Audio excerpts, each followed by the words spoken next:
ain't too late to run off to mom now. These matches are going to be even more ridiculous. If you know anything about Street Fighter, you do not doubt the GOAT. My man is always hitting go. You thought I was playing? Oh, you're hella dead. Help me out, Nadeshko. Look how much it means to him. Wow! Dan Hibiki, back after the ultimate improvement. I'll show you. Line it up. Power to the earth. See what I'm really made.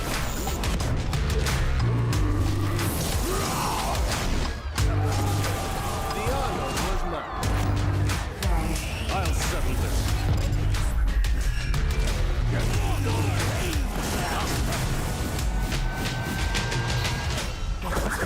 Let's begin. Are you serious? My man is reading right now. My man is reading.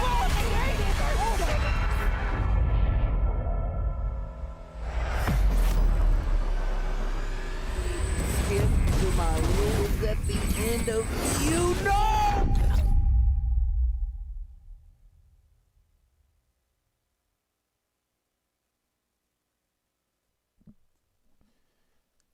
All right, everyone, and welcome back to another episode of Sets here on Capcom Fighters on a Monday night where we have to pit two brilliant players into a first to 10 exhibition, give them some bragging rights. But before the bragging rights, we have a little bit of chat with them regarding everything revolving Street Fighter. And then after the first to 10, we just like to have to ask them how they feel about Street Fighter 5's, the meta, the future of everything, and seeing how they're doing as people. But I'll be your host once again tonight, Jammerz, and alongside me, he's back. I think he's more hyper than ever, even hyper when ISDD and Jimmy played. But I've got to let him speak. Veggey, talk to the peoples. How you feeling? Today is the Norwegian national holiday. Okay. But that does not matter to me because I'm everyone's favorite Brit, Veggey. I'm here. I'm here to, you know, watch these gourmet games because they are really gourmet games and to commentate alongside my very good friend, HG Jammerz, who's also a Brit like me. I still need to get you that book. I found, yes. I basically found the book while shopping the other day, book. and it said how to be British. Now, the first person that came to mind was Veggey, so I'm going to have to get you that Yeah, he book sent me a picture. for a birthday or a Christmas present or something. But yeah, this guy's raring to go, and boy, do we have another juicy one for you. We had our 10th episode was last week with Xian and Oswald. That was a nail-biting set. Go and check it out on the archives on the YouTube channel, Capcom Fighters. But tonight, it gets bigger, it gets better. Richard, roll that graphic, let the people know what's happening. Tonight, ladies and gentlemen, they got fresher haircuts than me, but They look beautiful. it Let's is go. the rap battle between Capcom Cup 2017 champion MenaRD going up against C-tier, tier 3 commentary Shine. He's come here, he's going to hate because I think he's hearing that laughing in the background, but it's great to have him on the show, one of NLBC's finest players. And again, he actually almost qualified for a Capcom Cup. People forget that. He actually almost qualified for a Capcom Cup. But Veggey, He got the worst position that you can get in well, a CPT. do you know what? Last year. Yeah. He almost did through the online. But then I was talking about before that. Remember? Regional finals, he came third. He was pretty damn close. He's multiple times. Shine is knocking on the door. And I think he is just under the top level. He's knocking on that door, man, and I can't wait to see what character he's going to play tonight. How you feel about these two being paired against each other tonight? I love this pairing because, you know, Mena plays my character as a main. I mean, he's been dabbling around with a lot of characters, so you never know what he's going to play or who he's going to be playing. But seeing as how he's one of the first players I watched to learn how to adapt into Street Fighter 5 from Street Fighter 4, Yeah.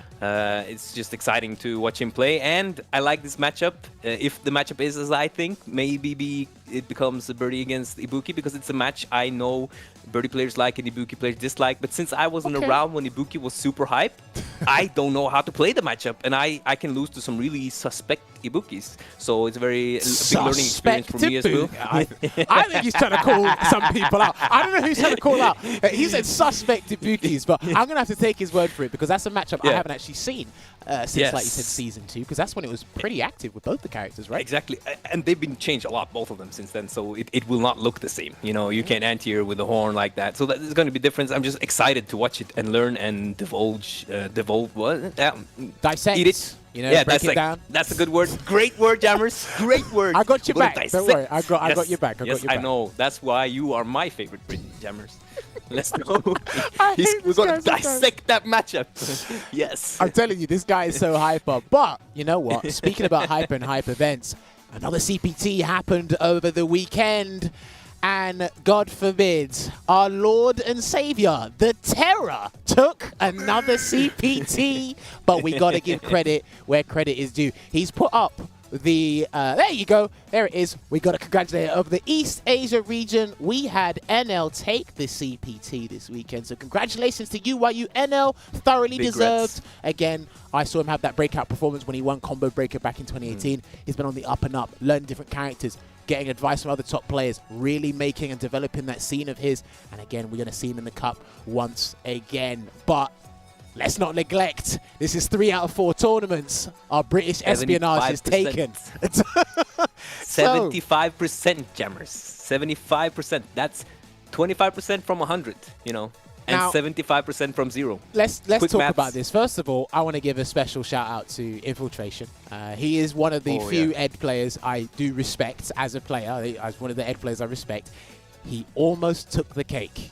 He almost did. But again, And I'd like to just shoot in. Please, That's a good please. pick in my opinion. It's Please. not the worst pick, you know. When you're thinking Ed against Cammy, sure, there's still a mix-up from the air, and the ground game is still like Cammy still has a great ground game. But I think that Ed, if anyone can like, actually, if they want to deal with her air game, he kind of can force her to take big risks in the air. He can, if she does the normal jump in, he has the kick anti-air, and if she does the dive kick, he has the EX punches. Yeah, so it's like kind of a cycle up. mix there.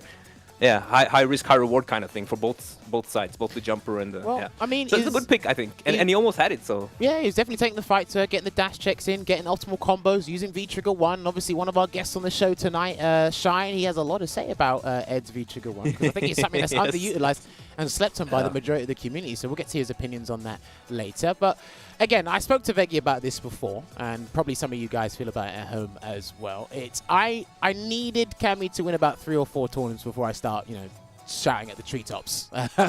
It was undeniable that this character was potentially top 3, potentially the best in the game. Do we need more Yes, data? Maybe we do, but she's a strong contender. We'll see. 3 out of the 4 tournaments. Obviously, Nephew winning the other one with Colleen, but so only blonde girls winning so far. only the blonde girls are top tier. only blonde girls are winning. Only blonde girls winning. I don't know. This is slowly but surely turning into a Cammy Cup 2021-2022. I said, I'm going to tell you this right now. Don't tell the street where I said this. I said I'm going to draft an email. If there's more than 6 Cammies, because I think the most characters we have in the Cup was 6 Rashids, 2019. I said, if we get more than 6, I might have to ask to cancel the tour. I actually saw that draft email. Obviously, I'm joking, but it's a case where it's like, damn, and again, we're region locked now, and there's a fair number of players that are still struggling to deal with this character at all levels of the food chain in the Street Fighter community. So, I mean, look, it's going to be interesting to see. Obviously, look, if we get all the Cammy players out of the way now, I mean, everybody else can qualify the other characters, right? Surely, Yeah. Veggey. You think so? I think that like, well, here's what I think. I think that you can argue as a Cammy player, you can argue it is because it is region locked and the best player in that region and that region and that region played Cammy. So that's why it happened. If it was a worldwide tour, they might not have been good enough to win. Who knows? So you can argue like that, and it's really hard to argue against because NL is arguably the strongest player in Korea. He's one of the best Cammies. Margo is the best Cammy in my opinion. Yeah, worldwide. And Mago is one of the best players in Japan. So it's like you don't know if this is a good argument. It could be, but either way, I think it would be unfair to the rest of the Cammy army, which is huge, by the way. It's a huge army. There are Cammys everywhere. There are Diamond Cammys, there are Platinum Cammys, there are Warlords, tons of them, and they're everywhere. And if you nerf them now, that's unfair to them because the season has started. Whatever has happened, and it would be very like people sat down with their characters in the beginning of the season, and they decided, okay, this is good enough for me. I'm going to try it with this, and it would be very unfortunate for them if they changed after they're kind of like compadres qualified with a much stronger character earlier. It's hard to make a decision that's impactful. after the season started, in my opinion. Universally, I can get that. I know he's very passionate about it. The moment I mentioned Cammy, even though I don't like Cammy's design, and I said she hasn't changed since season 3 except for some plus frames and a bit of damage. She's even got a lot of new tools. I still think it would be unfair since this is a professional tour. People have been practicing with a professional mindset into this season, and then suddenly get changed. It's kind of I feel kind of too late to change, even though I don't like Cammy's design at all. Well, look. So that's my unbiasedness. Sorry, Jammerz. Listen, sorry. there's more events to come. Richard, can we get the graphic that shows up the upcoming CPTs for the remainder of this month? Because we still got more CPTs to go. Again, they're coming thick and fast, but right now, Cammy is reigning supreme, featuring Colleen. Buy their mixtape soon as I let you know it's done and published. But again, for the rest of the month, this weekend, we're going to have South America West going to be happening there, so make sure you check that out. I think registration for that actually closes tonight, so if you are in that region, get signing up. If you are a Cammy player, get signing up. You might be able to register. You might be able to qualify for that. And then obviously a week later, we've got Brazil in the South America East region there as well. May non-stop action. But speaking of non-stop action, I got word. We got another graph we need to talk about because something is happening this weekend. It's regarding an energy drink. I'm not quite sure what it is. These players apparently they got flown in to the country, and apparently I played Punk last night. CFN's a bit weird. I heard Punk was from the US. I played Idom earlier today. I don't know how that worked. Maybe CFN's How did that go, though? Maybe CFN's graced us. Nah, obviously, shouts to Idom and Punk. When I played Idom, he beat me 9-1.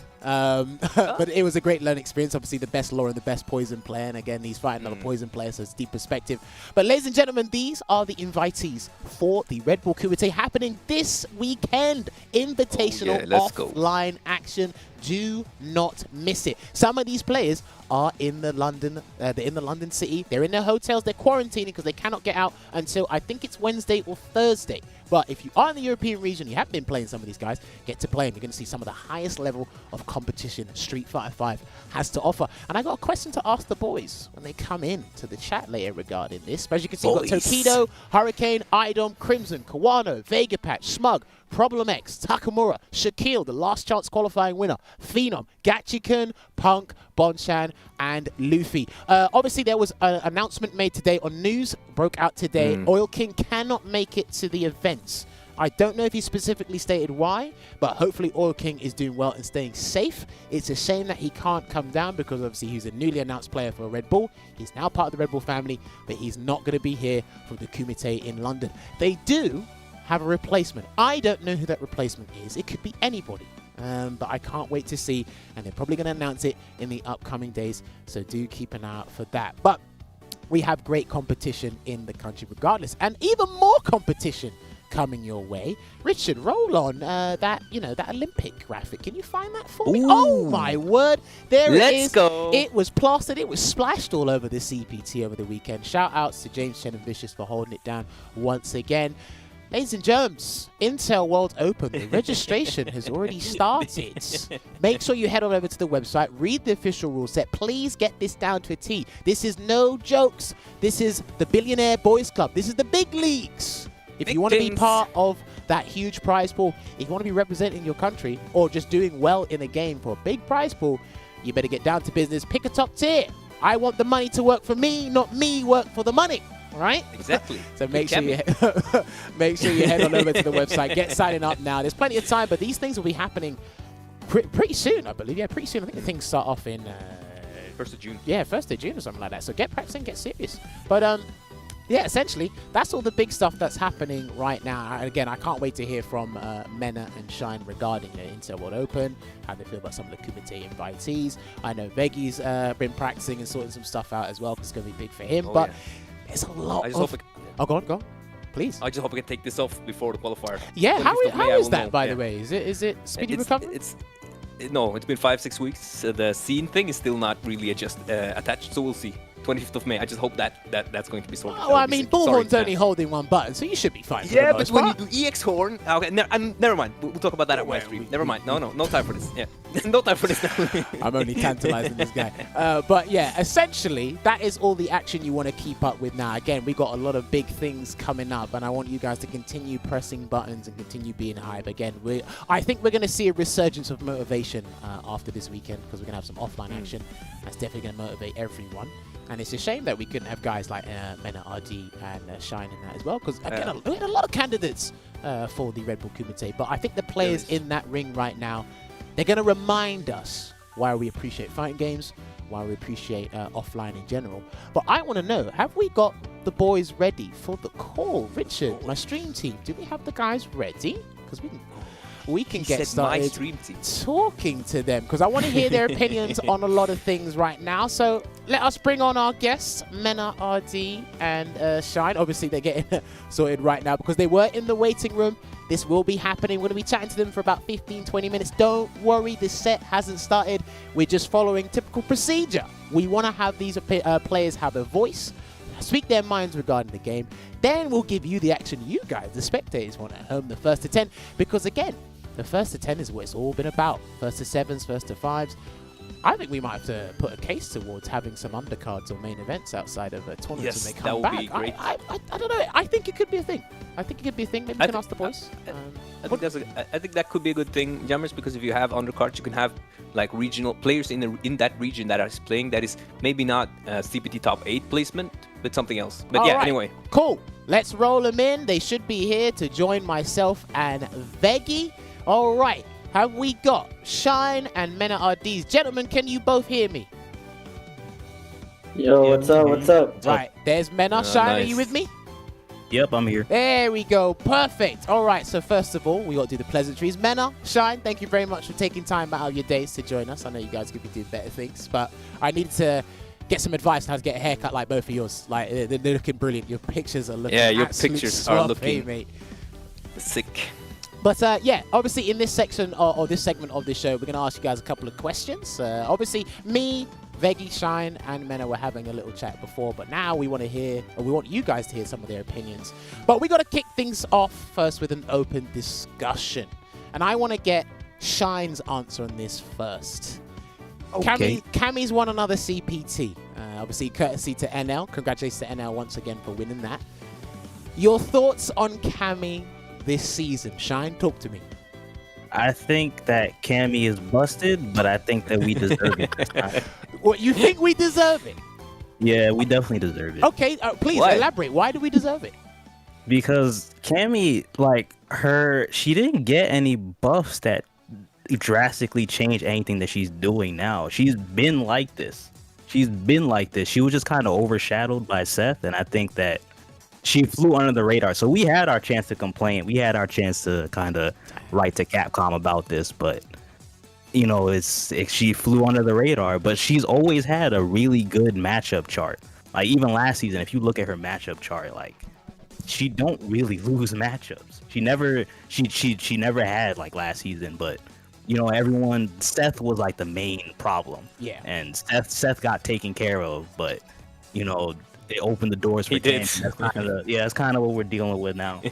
That's insane. Oh, okay. No, that's a very interesting. Shine says we deserve it. Mena, what are your thoughts on Cammy this season?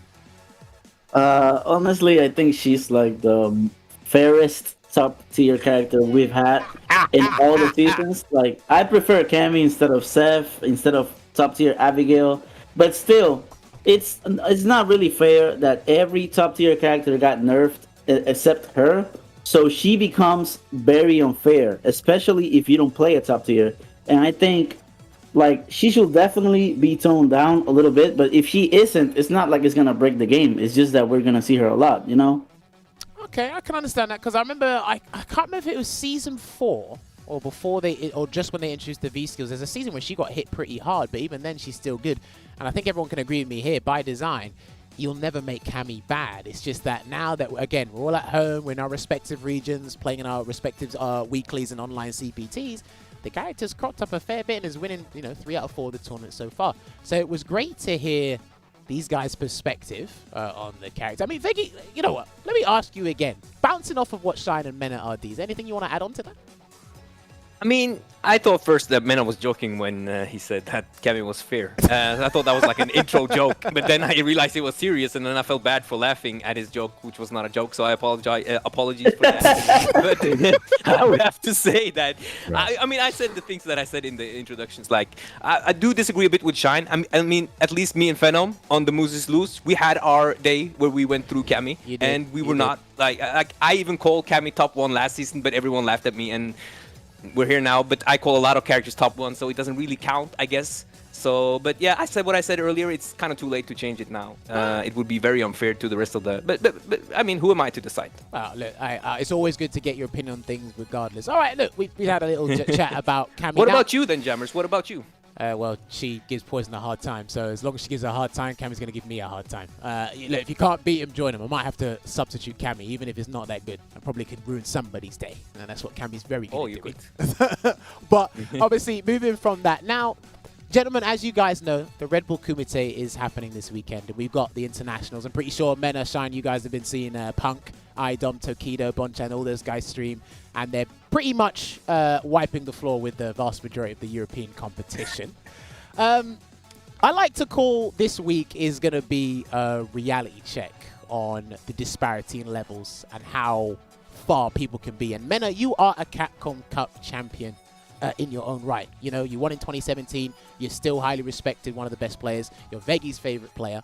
So how hard is it for you to maintain that level in these environments right now, playing online, Mena? Well, actually, something that I like to say is that online and offline are two very different games. Some things are very effective online, more risky. You know, you can't really react to a lot of things. But those small details that top players have, that small advantage over the really good players that are not top tier yet, it's lost in online. So mostly the best of the best are very effective because of online. Now, if we go back to offline and we play all the regions together, you're going to see all the familiar names rise again to the top because we get that small advantage over the very good players. Interesting. All right. Shine, how do you feel? Because obviously, look, you're part of probably the strongest weekly or online community right now, one of the strongest communities of Street Fighter 5 in general. How does it feel just being sit back across the pond, 5,006 miles away from us, watching Idom and Punk just completely destroy us? How does that feel for you? I mean, it's just funny because, I mean, it's just something I have to deal with every week. The amount of second places I've gotten, I can't even count. And most of the time it's due to Punk and or Idom. Sometimes both of them. Sometimes I get third. Sometimes they both tag team.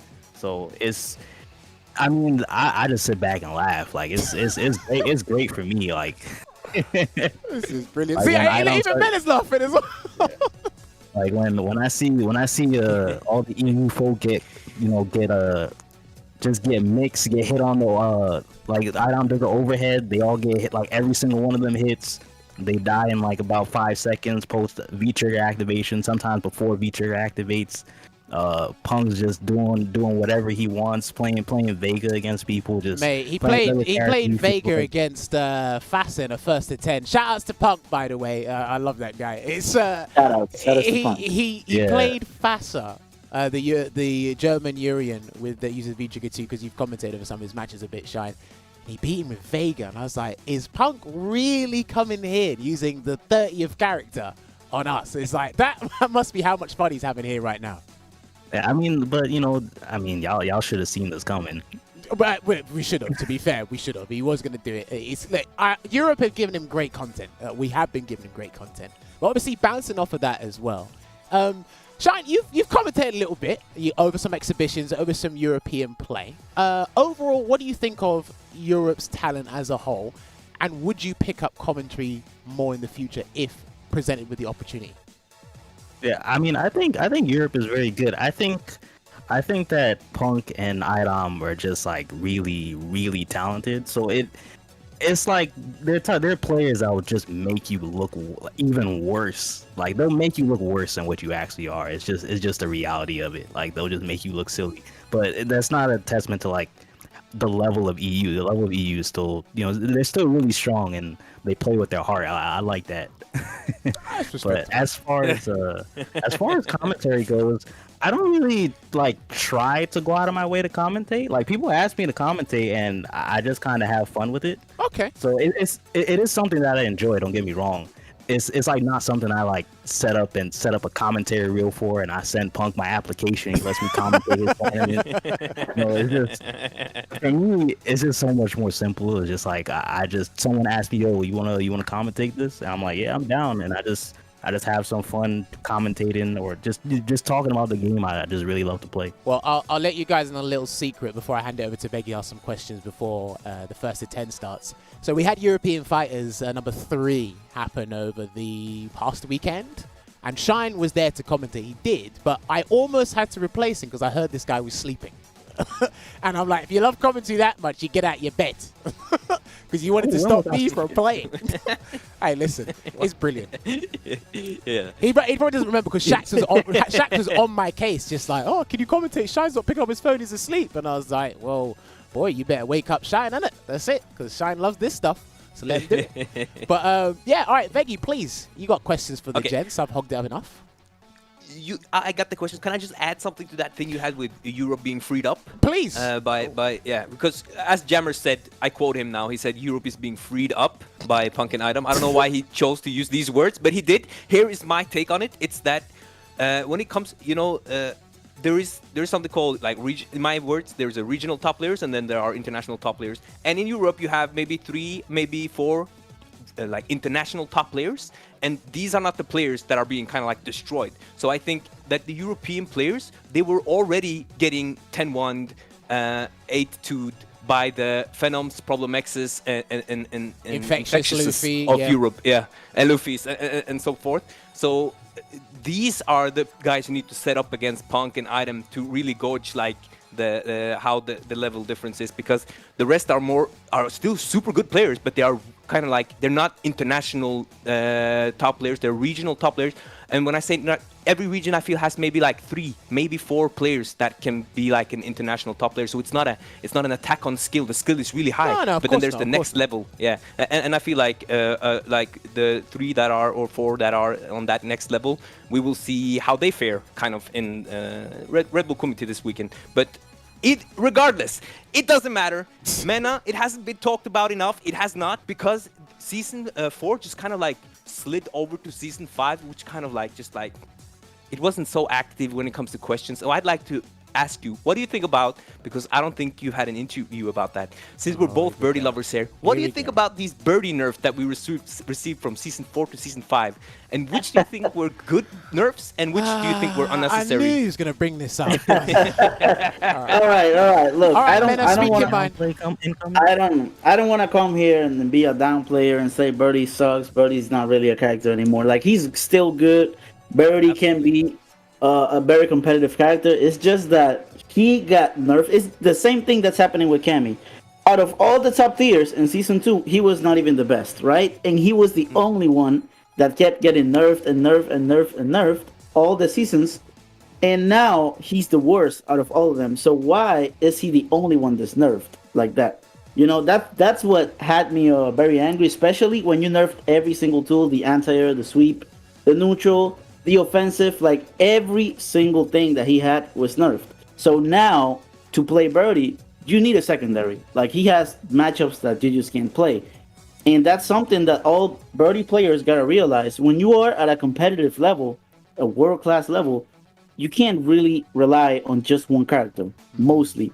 But especially with Birdie, you need extra characters. Okay, sorry, just to interject there, what are some of Birdie's bad matchups this season? Both Mena and Veggey. Let me hear from Mena what he thinks first. Yeah, now he has problems with like Falk, with Sagat because of the Bullhorn nerf, characters that can't sum him out. But he also got problems with fast characters, like let's say Sakura, because she can go to that cross-up range and start jumping. And now it's very hard for me. Even Cammy now is very difficult. So matchups that he used to control, now he can't do that anymore because he's slow and he also got a lot of weak spots. Okay. I think Veggey, do you agree with that? I agree with like I haven't played Sagat this much, but I remember I thought that was kind of an even match before, but that was before the Bullhorn nerf, and that was a 4-frame nerf, so it's kind of big. And I also agree that really fast character can be really hard to control now because you have this dead spot of an anti-air, so that is a problem for Birdie, and I think kind of feel like that part is unnecessary. I don't know about you, Meno. If you had to revert, like if you could revert one change, what is the most annoying change for you with Birdie since the start of the nerf hammer began? Honestly, Interesting. of course, Anti-Air and Bullhorn are very relevant because it changes his gameplay. But the one I hate the most is actually the Standing Fierce and Medium Punch nerf, right? Because, okay, you're going to nerf Birdie defensive options with Bullhorn and Anti-Air. You are going to nerf Birdie offensive options because you don't want him to knock you down and kill you. So let him have his neutral. But you also nerf his neutral. And it's alright. Do it with Birdie, but do it with Poison. Do it with MenaRD. Do it with every single character that has a lot of range. But nah, just Birdie. And that's what I didn't like, you know? I mean, Birdie was public enemy #1 for doing a button check and actually winning events for I don't know. Look, I'm not a Birdie main. I just know you lot. Did he say? Listen, you lot did an entire button check and you won events by doing that. I'm not saying. That's true. That's true. I would say. That's true. No, it's true. My heart. For sure. He had a lot of normals that was very terrible. Shine, but am I now, lying? now, It's now Shine it's there. not Birdie. It's Shine there. Shine, am I lying? Are you telling me, right, back then, one of Birdie's biggest problems, he was public enemy #1 for winning tournaments by doing button checks in the match and winning. Are you telling me that wasn't a thing? I mean, that character pressed whatever button he wanted on true. offense, or release whatever button he wanted on defense, and it just made stuff with.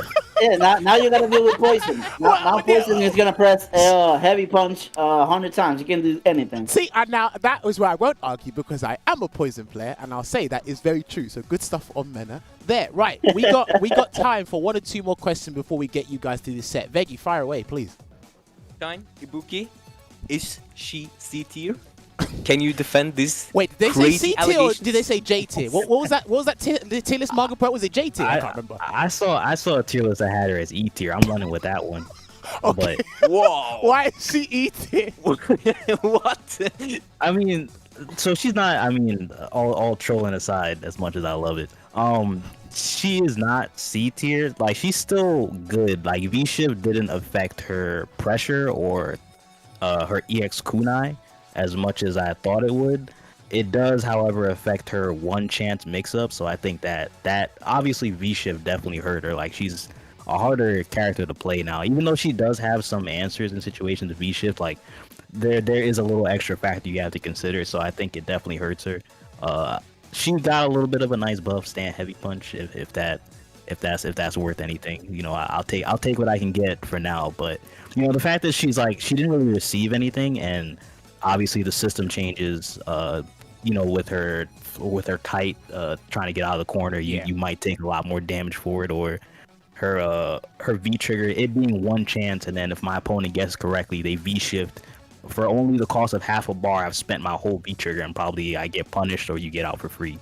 So it's a bit of a harder road, and I've kind of been like trying to figure out what I'm gonna do with characters. Like, I have a couple, but like, they're not really like, I have a couple of side characters, but they're not like, you know, they ain't no Cammy, Yuri, and Rashid. So Hey, listen, I'll ask you about those characters. I'll ask Mena about his roster of characters once this set has done. All right, I think we're just about out of time here for the pre-show, so I'm gonna get online now and invite you guys.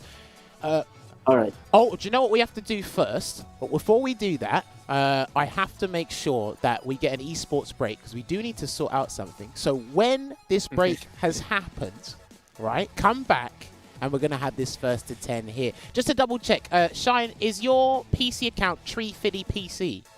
Yep. Okay. I don't know, it's one of the funniest names. Mena, what is your account, by the way? How do you spell it? Cyclura Jr. Okay, let me just. Do you? Sorry, Yeah, Shai, I wrote it down. yeah, if you write that down, I'll type that in and invite you. You'll get a weird account inviting you to CFN very shortly. So, guys, do wait about 5 minutes, and when we come back, this first to 10 will happen. Shine and Mena, mute your mics, and then when we come back, we'll have a first to 10. Okay. We'll be back in a bit, guys.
All right, welcome back to the set episode here between Shine and MenaRD. They will be dropping their mixtape very shortly. Make sure you buy the LP as soon as it comes up.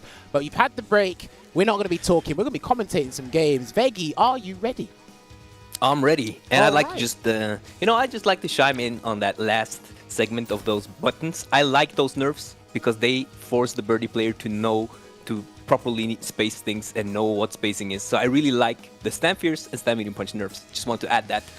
I love those nerfs. Listen, you can defend you can defend yourself in court all day, but the defendant will be found guilty. All right, these two are ready to go. If they want to play, let's go. Fire away. We got to have some GGs happening here. It's going to be an interesting one. Go.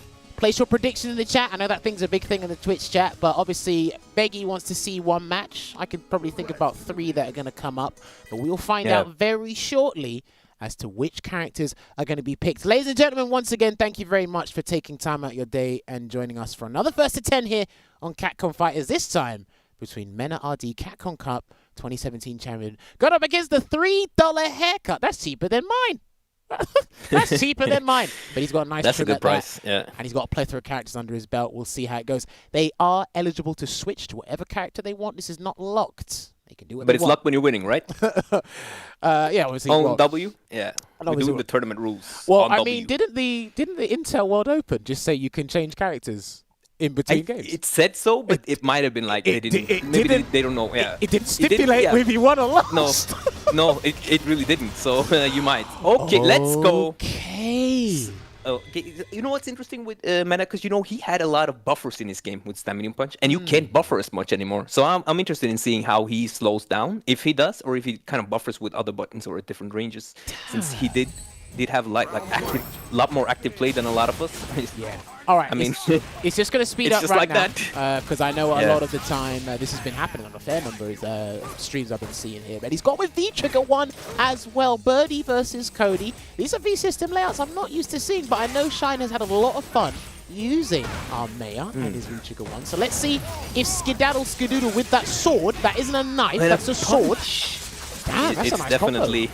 That's not a knife, as you say. But did you see, though, Jammerz, that he actually punished the activation with the knife active? He did punish on Birdie's V-Trigger 2 activation. Not a lot of characters can, so that's very interesting change when he is in that V-Trigger. He can definitely not punish it normally. Nice. The lockdown in the corner with the anti-air crouch fist into the bullhead to take the first round. Mena has come to play. I mean, talk to me about this matchup. Is it one that's difficult for Cody, considering the buffs he got? I mean, is it still favorable for Birdie? I don't know.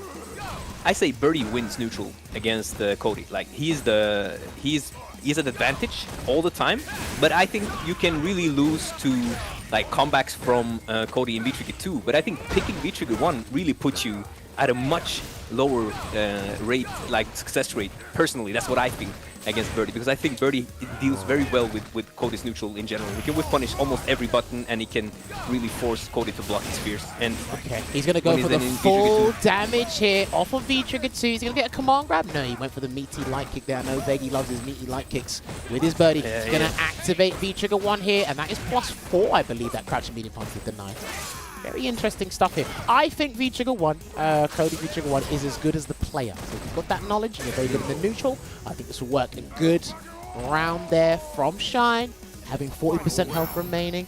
I'm going to see how this pans out because, again, I'm seeing two V-Triggers here. And I know Veggey loves his V-Trigger 2 Birdie. I'm seeing 2 V-Triggers here that accentuate a player's neutral. So exactly. There's still big damage on the table, but I think you have to be very solid, very clean as a player to make this work. Good punish into the EX Ruffian kick.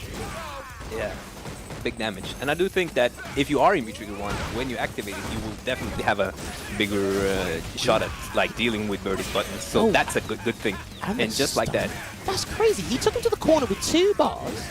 Well, one was pressure, and then he got the overhead into the stun. Look at this. I'm telling you, he actually might have one of the biggest damage outputs in the game. I said this before when we had Pax and Sengan on. Balrog and Cody, they're some of the heavy hitters, but again, we're seeing Cody back again. He hits hard. He hits hard. I thought he would survive. I mean, I'm always surprised, even when I'm the one on the receiving end in this match. I'm always surprised at the amount of red I see after those combos. I know they're big, but I never really expect them to be that big. But this has always been crazy, right? Because they've been toning down the damage in so many different areas for the game, adding additional scaling, just reducing moves in general, and the damage output is still significantly high in Street Fighter 5. The other solution they had was to increase everybody's health, but even then, people will optimize through hell, rain, or snow.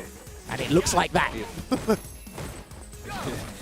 And I've seen Mena been getting away with jumping in a lot. I wonder if there's a timing thing I haven't learned in this matchup with the jump heavy kick, since I am seeing Shine getting hit or blocking a lot. So that's something I want to see how it evolves as the set goes on. I want to see as well how annoying medium ruffian kick in the neutral will be, how obnoxious it will be for Mena to deal with as well. I know he's had a good jab check. He stopped the exotic knuckle in the previous game before. But let's see how that works over time.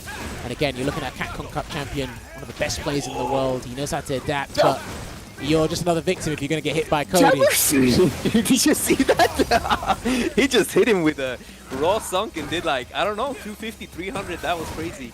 And just like that, Mena is struggling to get back into this round. Shine could have V-shifted there, but he saved it for the V-trigger, and he's going to apply some decent pressure here. Rapid slash to close out that round. Again, I think a lot of knowledge is going to be checked here. Unfamiliarity is going to be a question, because I don't know how often Mena has encountered this V-trigger 1. Exactly, and as I said earlier, I do think that he gets, even at this point, right now, Birdie is winning neutral. He has an answer to everything, and the answers Cody have aren't as good. But when he activates V-trigger 1, you can see that Mena it becomes a lot more passive because the change in hit and hurt boxes in general.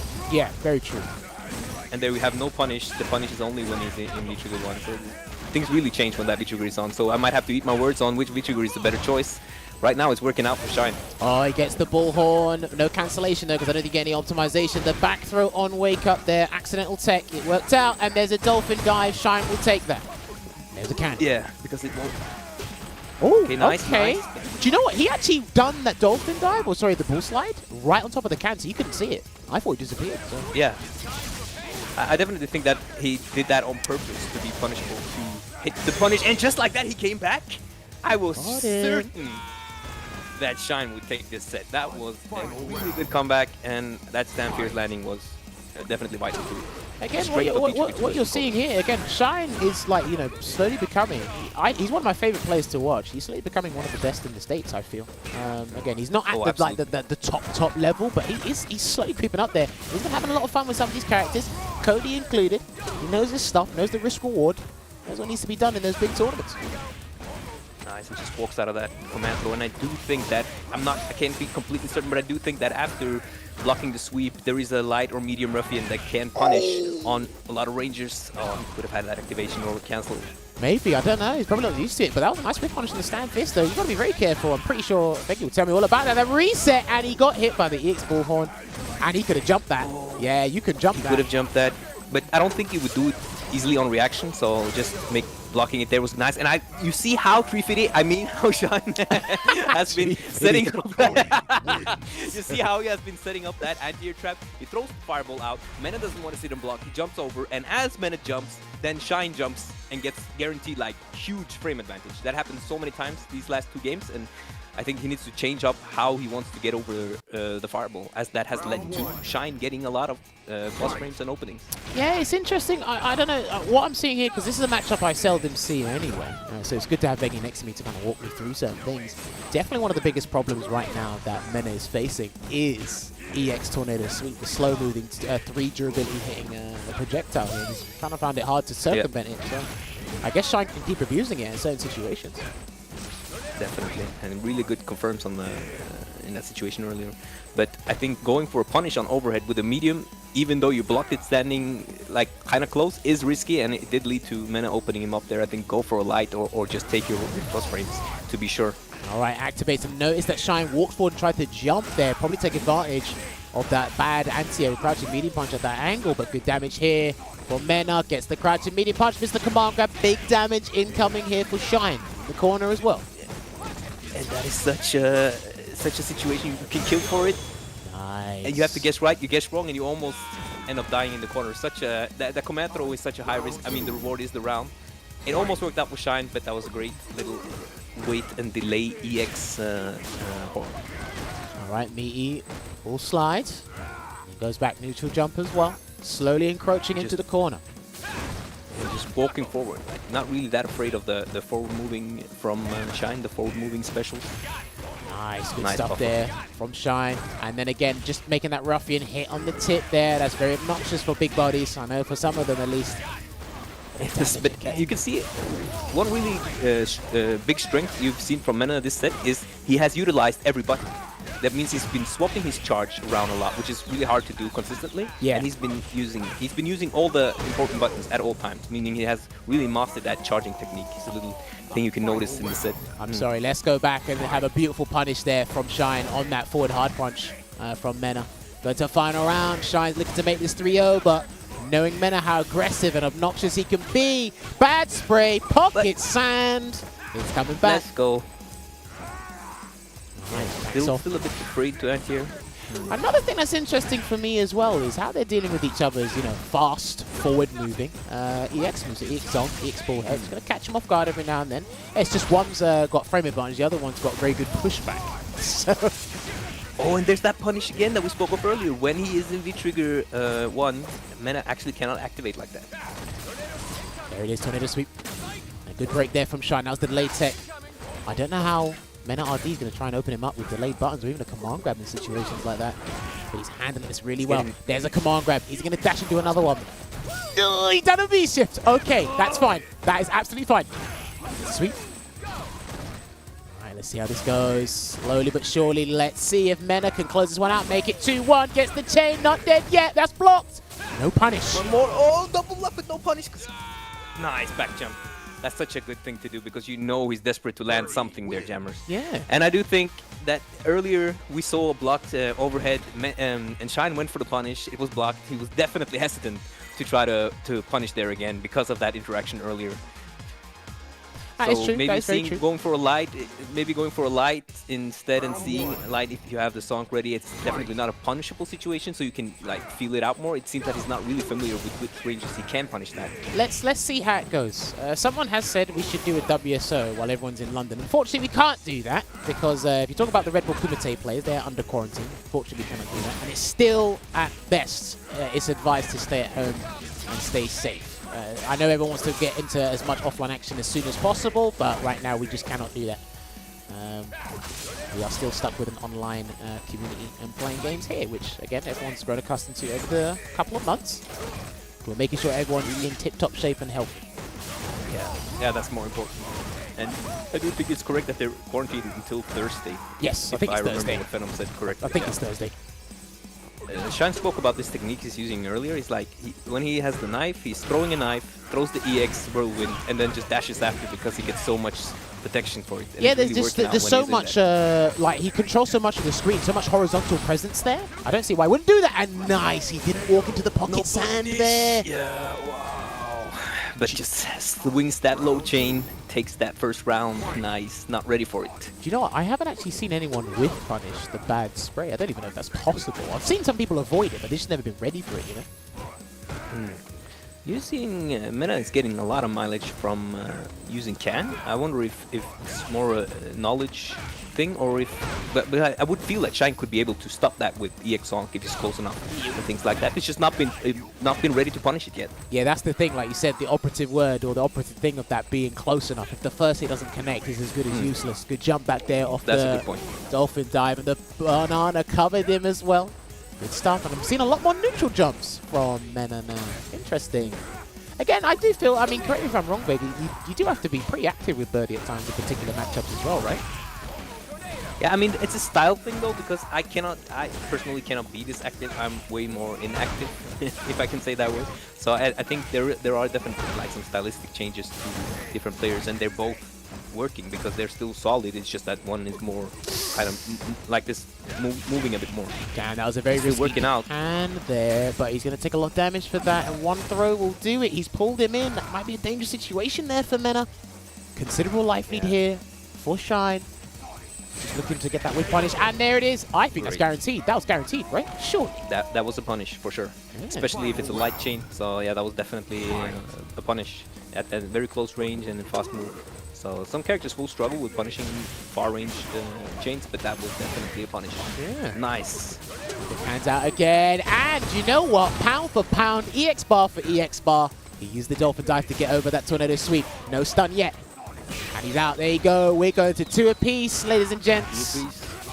And you know, that usage, Jammerz, of the EX Revenger, that is the good usage. Because EX Revenger in general is like high risk, low reward. But in that situation, when you have someone cornered, if you land it, you get Oki. It's just a completely different tool at that point. Yeah. And when you, in addition, have the can out and making him kind of afraid and waiting there, using it, it's just such a good position to use it. And of course, that's when the opponent should be looking for it more because of that high reward you get when you have him cornered. Because the position doesn't change like Zangief's running bear grab, like we would always get pushed back. So it's a very good use of it. All right, we're going into game 5 here, 2 apiece. Remember, this is a first to 10. You can see at the top of your screens, ladies and gentlemen, between the score of the 2 players. We've got a long game on our hands. We've had some great results here. Hopefully we get another great result tonight between these two. Gets a command grab and he tried to fake it just in case. Yes. Shine tried to react with the button and wake up. Back throw. He's probably going to start throwing Mena a lot more now because I've seen a lot of successful EX Bullhorns in defensive situations there for Mena, so he might start throwing a lot more. Alright, man, could have got the whiff punish there. Probably not used to it because I know there's a long time. There's a huge lingering hurt box for a Birdie Stun hard punch now. So I think he might not be used to it. Definitely. Yeah, it's just that common, as you say, being used to it. The more you play it, the more you'll be ready for it. It looks like it's not that big, but oh, the conversion right here now.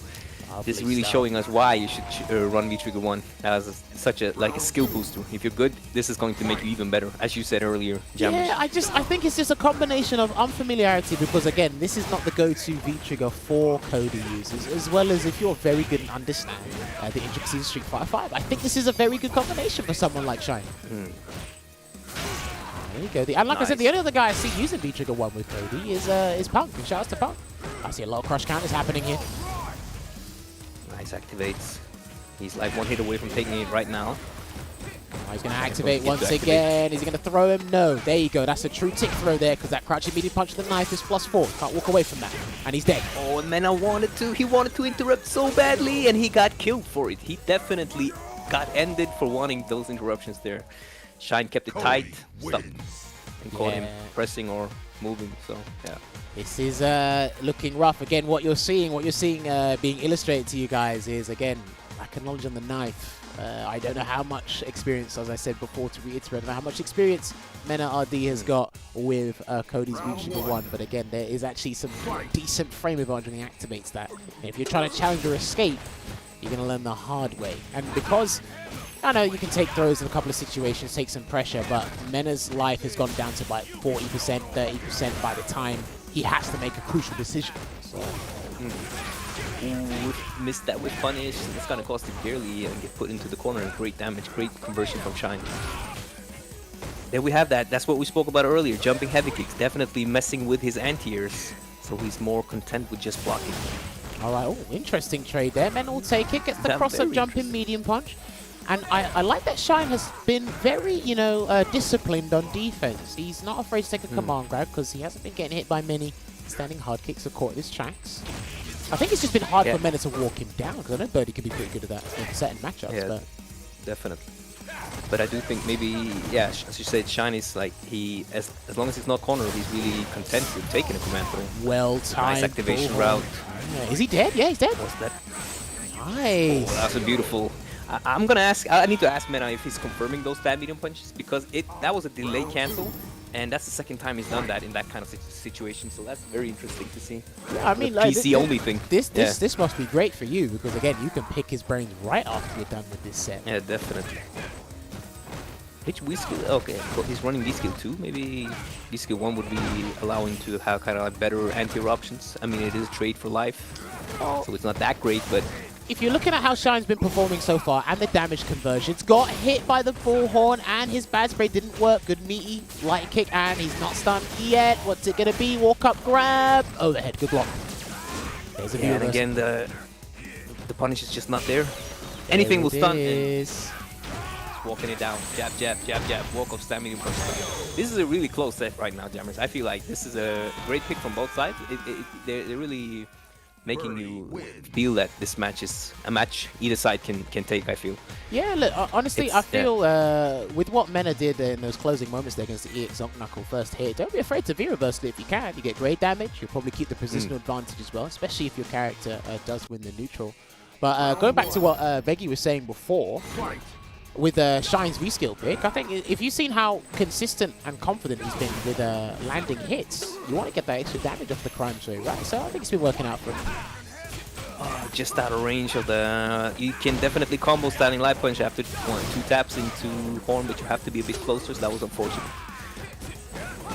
Oh, he's going to activate again. It's time for Pain. He tried to run away, and he caught the backdash. Lovely combo there from Shine. What's he got? I know he's got a plethora of combos with that knife, so show me another one. Good block. And the booty damage he's dead, he's dead. Up. Yeah, he's dead. He is. One more. He's just dead. That's crazy. Nice. I think, what did Shine say to me before? So I think the majority of his buttons, I have to double check again, because I keep asking every time I see that knife. The majority of his buttons are plus, obviously the frame data changes. I think the only one that's minus is standing fierce, but that's -2. So it's actually not that bad. And I think the auto spacing on that is really good. Yeah, he definitely said that. Even though it is -2, most people can't press all the time. So it's something he can use and then press something after. And I think Mena has been pressing a lot after blocking. Oh, that whip punish on that the might be that knowledge. Nice. Away with it, jumps out, good block. I don't think Stampis would have worked there, so good choice not to press an anti-air there from Shine. But he's in the corner now, and Mena could take this round. If he can keep him here, he can take this round. One hit into the mix. Ooh, nice dash. You know, Shine's not ready for the dashes, even though they're quite slow. So that's interesting. Do you know what? Once this game settles, we'll talk about that a little bit, because I've noticed something about this game now. A new meta definitely developed. Wake up Bullhorn again. No meter. There's only one chain left. Yeah, this is looking bleak. That's plus. Yeah, you can't challenge that. That's plus. That's +2. That's crazy. Great whiff punish. You really need to make it count, and he's still ready to take the command throw. As you said, it's such an important thing to calculate the risk versus reward. Do you know what? And he flies over him. I know all you Birdie players have been there. You done that one EX Dolphin dive. You're like, yeah, this is gonna hit, and it goes right past him. You're like, well. Yeah, that worked in reality. It did, but you know, I mean, it worked reaction-wise, but the spacing became a bit off because Shine happened to walk forward and crouch just as it came out. Happens. That listen, happens. It's not guaranteed. There's 2 ways to say that. Absolute delight for Shine, absolute despair for Mena. 4-3 to Shine. Yeah. 4-3 to Shine. I'm really liking Mena's use of cannon this match. I never really considered it to be that strong against Cody. I always felt like he could punish, but it doesn't look like it. It might be a matchup knowledge thing, so we'll have to ask about that as well. But it's working out really well right now. So I think his movement in general has been really good. It's been very unorthodox for me. I definitely wouldn't be able to handle this jump. He's stunned. Oh, okay. Well, he's stunned now. I thought he had the level 2 zonk on there, but he didn't. That's going to be the round in this next game here for Shine. Yeah, I'm loving Mena's movement. I feel it's just that Cody, right now what's happening is despite being elusive and neutral, you're moving around like a mosquito, and, you know, Shine's the fly swatter right now. When he hits you, you know about it. Whoa. Yeah, you definitely know. You know about it. Crushed. He tried bad spray again, no dice, and the V-shift. I think that's such a good use of V-shift. It is. You really need to hard read that in that position as Birdie, as you don't have any OSs after regular Horn without any V-trigger active. So it's like at worst you just get. Oh, he checks the EX bullhead, and he got clipped by the second part of the No way. He's going to take a lot of damage here into the activation. What's the guess going to be? He's blocking it out right now. He needs to get some sort of clipping or something. Gets hit by the sword.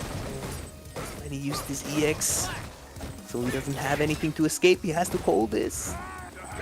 Oh, he tried. One hit. No, and he tried Hail Mary, but I think he could have looked for it. Yes. Nice. He would have had it there. Nice empty jump. And he gets the combo. Let's go. Veggey, please talk to the 50-50. Talk to the peoples how important the empty jump is on anti-airs like Cody's. Yeah. That's such a thing that most people don't realize, that an anti-air can be good, but a lot of them go straight up the good anti-airs. If you do an empty jump, it will definitely just make the button whiff, and then you automatically whiff punish it on landing, and it can really turn the tides and make them doubt themselves even more when you're jumping. You can get those block jump-ins because they stop anti-airing. It's a very important tool to add to your tool set, I think.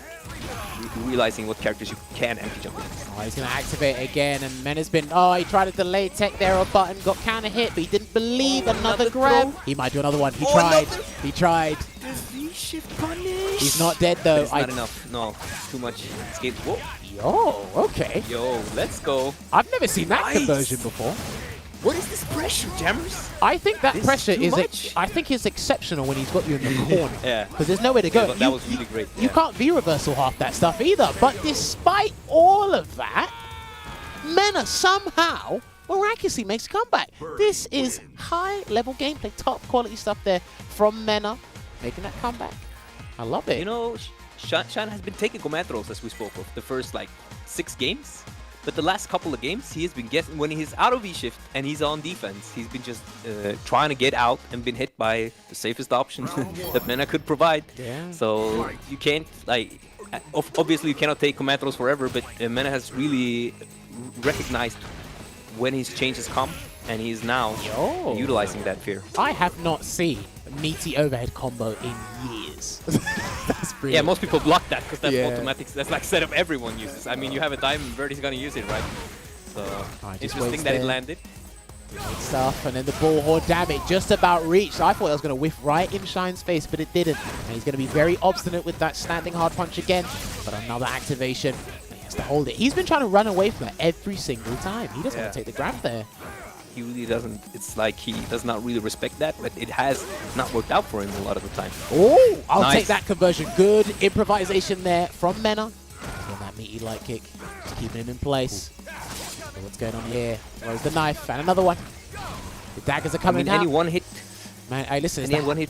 it's the House of Flying Daggers out here. Yes, but any one hit now for Mena is going to be it. I think. Yeah. No. Okay. One more. Oh, the can! Wait, the can! The can is What? Yeah, let's go. Oh my god! I was like, wait, the can, what's it doing? It's got a mind of its own. What the hell was that? Do you know what? I would have taken that command grab like an egg as well. That was insane. I think if he jumped back, he would have been hit. So definitely have to jump forward. I would not have jumped forward. I don't even know what the hell's going on. Yeah, it's not every day you actually see that can bouncing to do work. But I mean, when you see the best birdie player around, you're bound to see it, right? So, Dude, if nice that's usage probably of one of the front finest gimmicks I've seen in Street Fighter 5. That was brilliant. and that was a great jump out, realizing that he was not in range to walk under. So, wow, nice usage of the snap here, thank you. Okay, no activation It just- here. He's going to hold it down. No V-reversal either. Here's an activation here from Shine once again. That's his go-to activation here for target combo. Good situation. Nice activation with a crush counter. Oh, okay. He really wanted that. I thought he was going to go for a cross-up, get screen advantage, but he didn't do that. Oh, hold on. What have we got? What happens here? Oh, no. Are we good? Oh, nice. I think we're Version good. one more. I think we And did. you know, We might have had a after delay. Shine, yeah, Shine had, yeah, probably. Shine had been trying to jump out for like 2 games now, and Mena is just like on point, on top of it every time the defensive decisions change. I feel like Mena is really good at that, like realizing when you feel like, okay, I've learned, and then he just changes it up. That was suddenly the command throw was out there. I mean, it's basic, it is mix-up, but he's really good at knowing when you change your defensive thought process, I feel. Right. Let me find out. Sorry to interrupt. Let me find out. Are these guys? I think they're okay. Okay, I think they're okay. Yeah, I think we might get a random speed up at one point, but I think these guys are fine. Yeah. Might have been a little bit of a hiccup, but it does happen. It does happen. But yeah, this set's been pretty close, you know. It's pretty darn close. Yeah, this is a really good set, and I mean, Shine started anti-airing now with like ruffian kick, which I think is a good thing to do, and I mean, players like Pax do that a lot. So that's the thing you can do, but it does cost a bit more focus, so we'll see if he continues doing it. Look, at the end of the day, as players, we want to give our opponents something to think about. You don't want to make this a, like, you know, a get out of jail free card, the easiest ride and put the theme up, you know what I mean? Gonna get that knocked down. 3 jabs, no stun. There it is. Oh, and he's ready to take the throw, and just like that, Shine is up. And I think maybe when you first do that EX horn on block, I mean, when you don't activate, you might catch some players off guard, because they're waiting for the activation to punish. But I mean, if you do activate, you're in it, so you can make the comeback without activating first. But of course, it is smart to wait. But it's all on the player, I guess. Someone is saying Shine activates V-Trigger the same way every time, because it's a very consistent way. This is something you'll see in Street Fighter 5, and if it ain't broke, don't fix it. And I believe that activation is actually double digits. Despite him using the knife, it's a very good situation. So Yeah. Did you see that though? Jab anti-air to the jump forward. Wow. Nice. Blocked. Oh, wait. Oh, Block. no. Oh, He the scuffed classic. it, mate. The classic. What a howler. The oh, real no. back, you know. Oh, Oh, yeah, he's coming back. Oh, yeah. Oh, Mena no. does not let this go to waste. Mena doesn't let... Oh, you almost had it. Wait, He does wait, not wait, let wait, wait. These kind of situations Wait. go to waste. Hold on. He gets the grab. Throw. He's just going to wait The here. walk. Please don't spawn to this. Oh, no. And he Oh, I pressed it. told you. No. Oh, no. One more. Go for a throw. Punish the V-shift. Oh, nice. V-shift and a jump back. I think, oh yeah. You always forget about the V-shift in those situations, I feel. It's like, it's such a... It's so tense, you're like, I almost made it. Oh, damn it, the V-shift. And there you have it. Listen, again, with V-Shift, myself and Veggey, and I'm sure you guys at home have seen this or spoken about this as well, V-Shift is not the be-all and end-all, but what it does in a lot of situations is it reduces chances. Instead of 50-50, we got 33-33-33. So, if you forget about it again, that we've spoken about this, there's been videos on it, mental stack, what are you paying attention to? Get them to think about something else. It's difficult. So when that V-Shift does come out, right when you think you have your opponent, you're like, damn. You know what I mean? Absolutely. So, but I really like all those daring walks because Mena kind of had lost that round, so he was like really content with doing extra dangerous walks to try to like catch a timing, a defensive timing, and it did work out until that V-shift at the end there. So. Oh, he tried it. He tried a crouch jab into the target combo. He's too far to get that pickup. He's going to have another chance to activate, though. Off the crime sway, here we go. With V-Shift. He's going to start doing that a little bit more now. And if Shine can identify that, I think there's plenty more damage on the table for him to pick up. Yeah, definitely. Some characters are better at punishing V-Shift and have more options to option select it, so we can definitely expect to see something if he continues. Look at that. I'm telling you, that is not a knife. That is a sword if I have ever seen one. All right, there's the dagger throwing it up. I mean, he's trying to cover all the angles. It looks big. Oh, unfortunate. Wait, the can! Don't dash. Yeah. No. He realized just like we did. That's brilliant. Yeah, he capitalized off that situation. It was a situation where Cody gets some Oki, but he had to hesitate because that can. And good pickup and situational awareness there from Mena. And I think Mena has a really unique style. Watching how he moves, he becomes really hard to deal with his movement because he is so elusive with a character that isn't really elusive. So it's really like, it becomes harder to control him because of this kind of like neutral jump, dash forward, dash back. All these things he's doing that doesn't really pay off until he's then in your face. Yeah, oh, and there's that punish on the V skill. As Veggey was saying a couple of games ago, you have to be close enough to get that zonk. Are we going to get a stun here? He tried, and he tried to jump. No stun yet. Oh, unfortunate. There it is. And the double throw. Round done. He's been very consistent so. at being able to stun Birdie. He's not dead. Holy Jesus. I think Birdie's on 1,000 stun, but 1,050 health, so it's easier to stun him than to kill him. Surely he's got 1050 stun. He's a big boy. No, he's on 1,000, yeah. But he's on 1,000 stun, I'm pretty sure. So you get to stun him a lot more than Rengif and Abby. I mean, correct me if I'm wrong, but yeah, I'm no, pretty sure. 1050 health, 1,000 stun. Damn. Yeah, so he's big body health, but yeah, nice. I have to ask if that's a confirmed really good usage after the throw, because then you kind of get it like at least you get a button that can lead to something. Great walk-up command throw. Yo, back and forth between our two players tonight. Are we going to close it out and a skip to my chain? We are. There you go. You know this set? This is the display of neutral. They're with punishing each other. They're using all like this is such a neutral heavy match. I'm just going to be that guy and say Birdie does get Oki after the CA. Despite getting a perfect, he could still get Oki on the perfect as well. I mean, but he can't anti-air you if you jump at him close. So, I mean, you have some wins, you have some losses. Do you know what? I think I trade Oki on critical art for my old Crash Medium Punch. So if you'd like to trade, I'll do that trade. Nah, there's V-Shift now, so we can... there's a way to stop that meaty standing hard kick. But look, I'm enjoying this set. I know Veggey is. Hopefully you guys at home are enjoying this as much as we are, because this has been fantastic. Nice. And the pocket sand once again. I don't know why that has heavy priority. I don't know why. I don't know either, but in that situation, I think it would have worked either way because Mena was dashing in minus right there. You know, this match really shows you that Mena is a really ground-based player. So after winning Capcom Cup, people are always talking about the bullhorn, but neglecting the fact that he has interesting. And today. Sorry to cut you off there again. I saw Shine tried to do V-Skill too, just in case of a Wake Up EX bullhorn. I saw that. Don't think I didn't see that. That's brilliant, but Mena's going to close out this round with another CA. Yeah, definitely. And yeah, again, we can compliment Mena's movement really well, because I think for a lot of players, this is very hard to pin down and control him. So if he's got you thinking about this at the highest level, Oh, Jesus. When offline comes back, I don't think a lot of guys are going to be ready for him. But again, he's got a huge repertoire of characters, just like Shine does. So. Yeah. I mean, both of these players have really good spacing with their buttons. They Yes. have good buttons, but they are whiff punishable, and we're not seeing a whiff punish Bonanza, which means they are good. Really, both of them are really great at like placing buttons and using them. For sure. Someone asked, this is a tournament. This is not a tournament, this is an exhibition. It is a 1st to 10, and it's not best to 12. We don't do tournaments on this show. We do exhibitions between 2 players, and the winner gets bragging rights. We have a little chat with them, that's all it is. Shine looking just slight bit flustered right now, like a little bit annoyed maybe.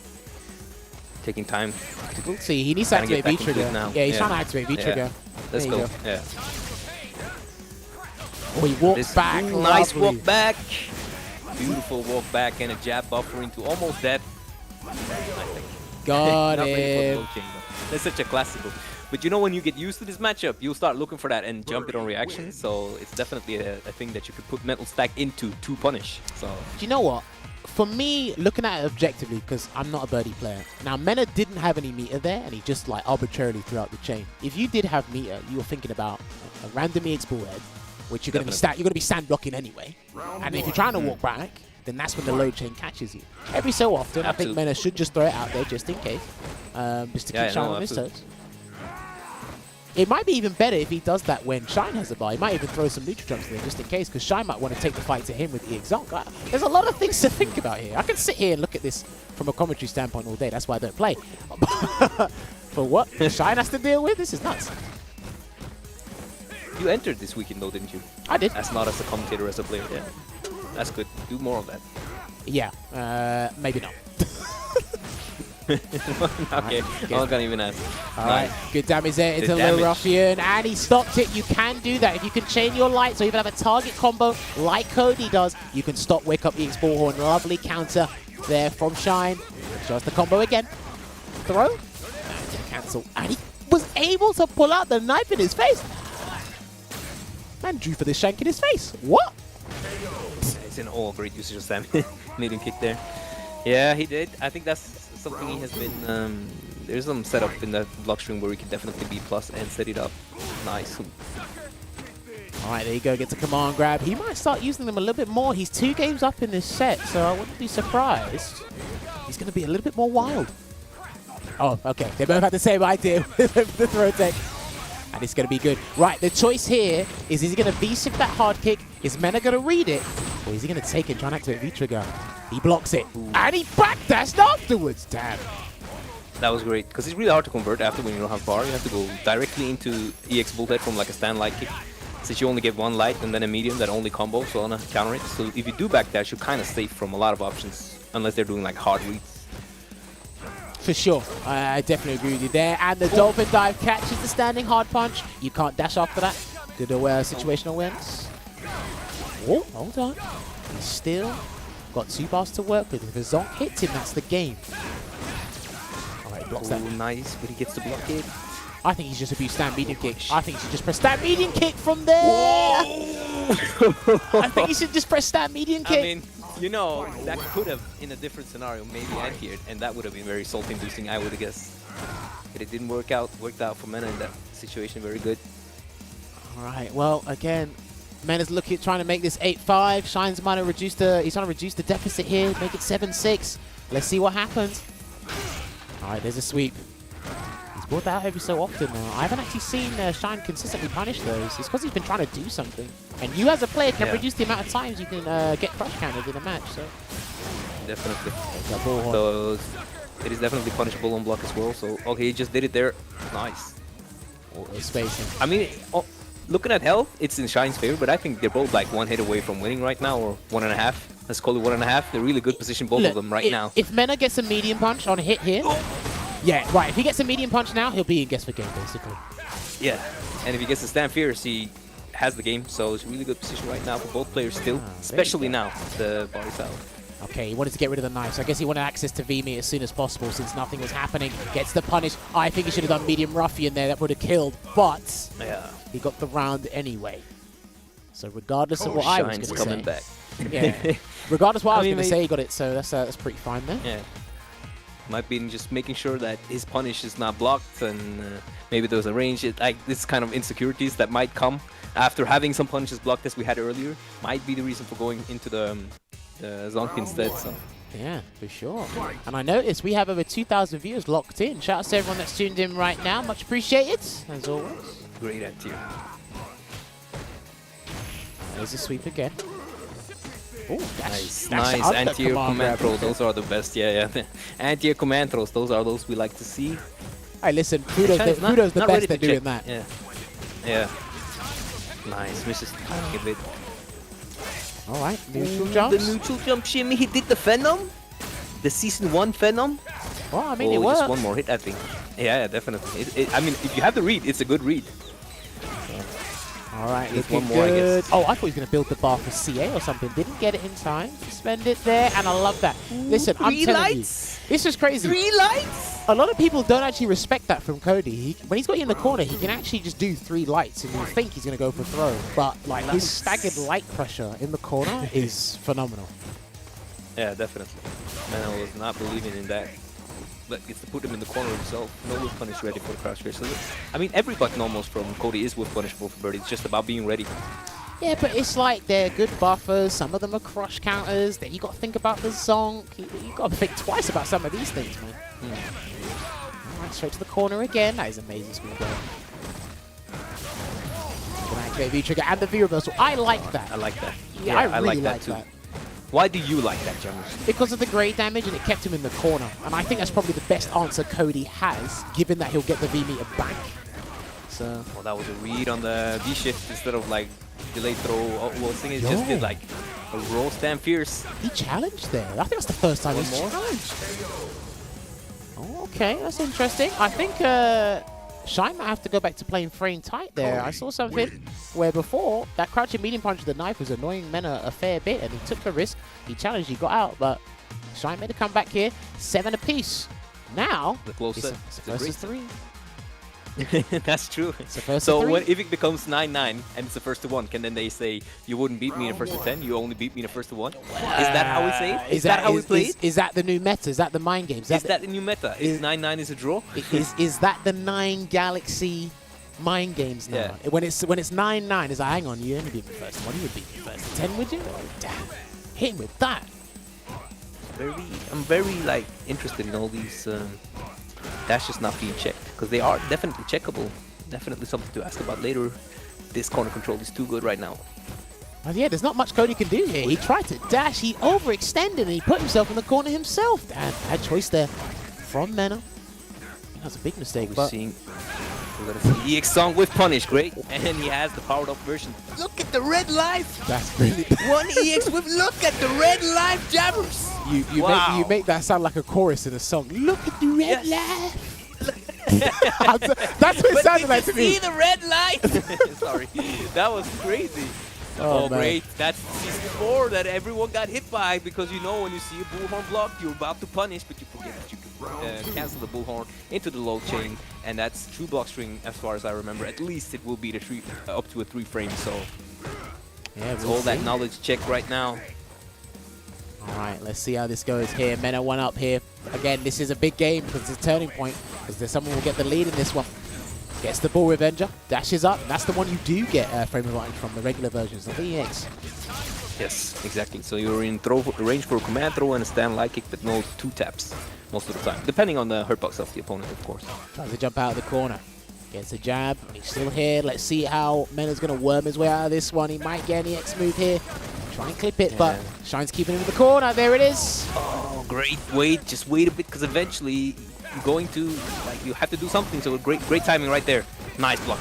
Check, and he tried to run away. He tried something. He got hit by that. I know there's a gap, a slight gap in between stand liking into EX Zonk, but gotta respect that. He's dead. He's dead. He's dead. He's dead. He's dead. Ask you, is he gonna throw him again? Is Mena gonna respect that again? Nope. Look at the red life, as we say here in Britain. It's 8-7 for MenaRD against Shine. That was such a clutch moment, Jammerz. It's like those moments. Is he gonna do it again? He won't. I will. I've done it so many times. He's definitely not gonna do it again. But Mena said he's going to do it again, and he did it again. Here's the thing, right? For me, seeing this game a lot more now, especially online and this version of the game, we see a lot more challenges from players of all different skill levels from the corner. Because again, it's not like true like pressure, like, you know, throw loops back in Season 1 and Season 2. It's the mind games there, and the players are willing to take that risk. If it doesn't work out, move on to the next round, move on to the next game. It's really working out here. Point. So. And I think that's a really great point that people are like, okay, but I can take this round now, or I lose the round, but this is the guess I will do for the round, even though you might have a lot of health because of the situation you're in. So people are like more, they're just more welcoming to the idea of this round is over, as you say. Yeah. All right, he's going to try and trap him in the corner. Activation. He didn't V-reverse this time. I thought he should have. He got the 1 bar. Didn't need his V-trigger. Yeah. I don't know. This situation could have changed a lot if he V-reversaled, but he's the one playing, Definitely not me. Would. But right now, though, if he does get the activation, he can really lock him down for a long time. Or just do that. Very nice confirm on the forward. That's a forward fear? Forward hard kick, yeah. Forward hard kick. Yeah. All right, let's see how this goes. It is Nice 8-7 to Mena right now.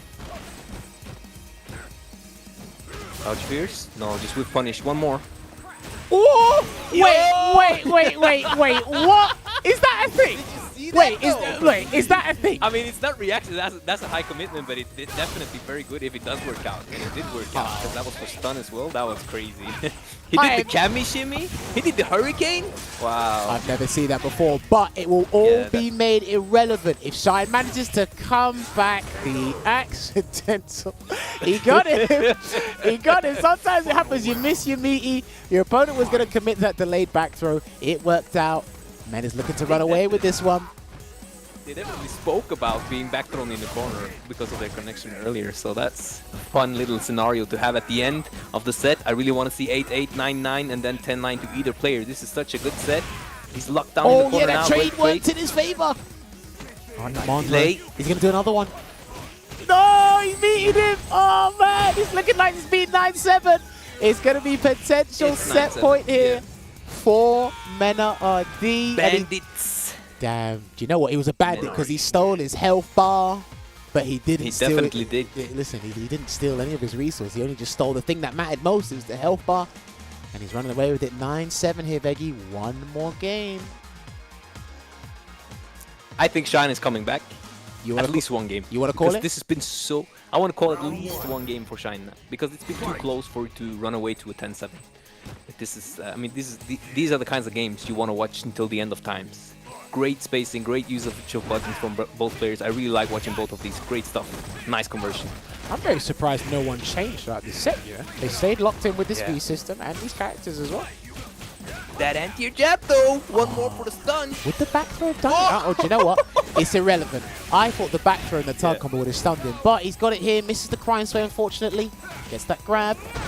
One more. Do it again. Yeah. He's definitely been conditioned by that wake up, and he doesn't need to take that risk, right? So at that point, there's no point in opening yourself. Just keep it tight. Eventually, you land that last hit, I guess.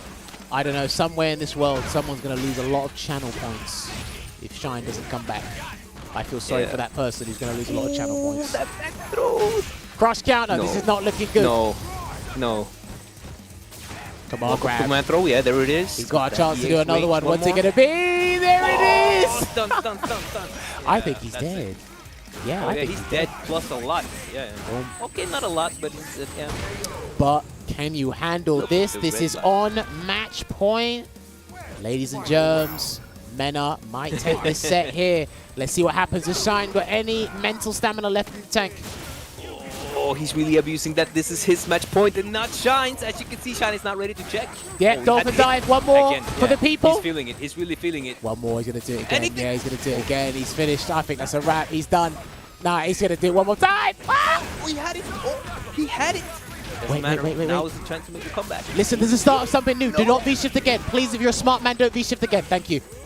I don't care if you got stunned. Just don't V-shift again. No. Yeah, don't wish you definitely dead. Is he going to pull Here one? comes the activation. Yeah, he don't do do it. No, he's that's not fine. ready to stop it. Oh, he did it. I mean, it was either one, right? Hold on. Oh, no. Shine needs that one bar the cat. Good break. That was the most brazen break you've done in your life. The Dolphin Dutch coming. Oh. Oh, he's going to get to activate. No, he's not. He's done. He's done. Yeah. He's still not ready to check. Quick. Throw the ninja daggers. Ah! No! Where's the point? Oh, that was so good. And the crouching jab from MenaRD will take it. Baby. High five. Way! Head spin. All right, That ladies was and gentlemen, too clutch. that Too was clutch. the set that is concluded. MenaRD is your winner, 10-7. I want to see it in the chat. GG's. GG's. No re. The Dominican Wow, that Republic reigns supreme. Again, that's some good stuff. It's a matchup I don't normally see. I had Veggey to walk me through it. I saw some lovely stuff. Great interactions there. But once again, congratulations to MenaRD. It looks like the sword is not enough. We might have to go to the sewers and pick up a pipe next time. I don't know. Yeah. We'll see. But Yeah, I think that's a good point. look, honestly, that was great play from Shine. I'm liking how his Cody's coming along. I know he has a lot of fun playing that character. We'll get to hear his thoughts very shortly. But, I mean, overall, how did you find that set? I think, like, it's very hard to say, but I think that there are some things that I would like to see check more, like dashes and punishes on sweeps from Birdie. But at the same time, I have never actually played against Mena, and I see he moves elusively, which might make it hard to stop these things. So it's hard for me to say you should do this or that. I know against me, if you get dashed on, you should have checked it because I'm not I don't have that elusive movement. But I want to ask Shine about these things, like the elusive movements and Mena's idea, because even though he's solid, he's really he's moving around a lot, makes it hard. So these things have been really interesting for me to see in the set. Other than that, I feel like the set went as the set goes. Slight Birdie favor, maybe even, doesn't matter. Both players doing their work. It could have been anyone's game. Mena just kind of ran away with it at the end and had that really good calculation with the reads when he was up 9-7, when you can really take the chances. Yeah, I mean, that's what you want to see in those exhibitions, right? Right at the end, when you're potentially match point, you can start being really disrespectful, really pile on the pressure for your opponent, make them think twice about everything they're doing. But again, there was a lot of back and forth, some momentum swings in that set there, which was great. And then just MenaRD showing us why he's one of the greatest players in the Street Fighter 5 community there. That looked a bit bleak for him at times, but over time he handled the knife really well, because at the end of the day, you just have to essentially block it. Once you understand how it works, you just block it out, right? But he took his risks and challenged here and there. Shine had some great conversions. Definitely got the knowledge up there with the V-Trigger one. I felt just that, again, just that little extra factor to kind of put something on the table for Mena to think about wasn't quite there.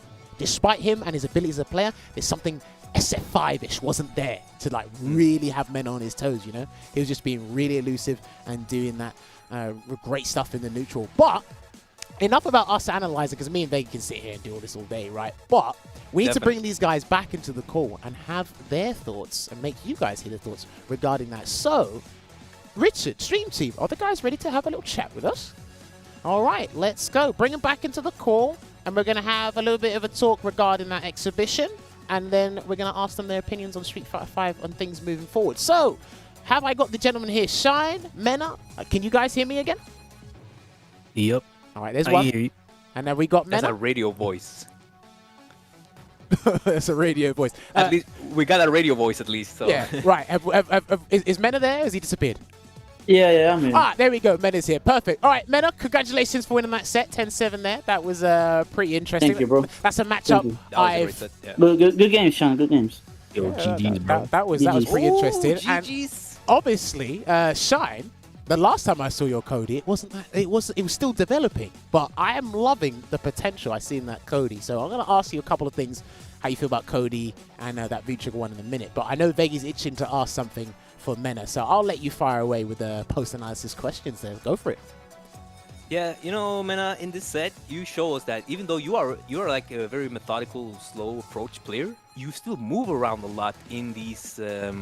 Even though all your approaches are like really solid, your character is moving in places where other people would think it's unnecessary, but you see the reward for that because Shine is having troubles kind of checking things that he would probably check another Birdie doing. What is your thought process about your movement? Because your movement is slow-paced, but you have all these maneuvers that are seemingly unimportant, but I feel like they give you an edge, maybe in neutral. How do you look at this issue? I mean, it's probably something you do on purpose.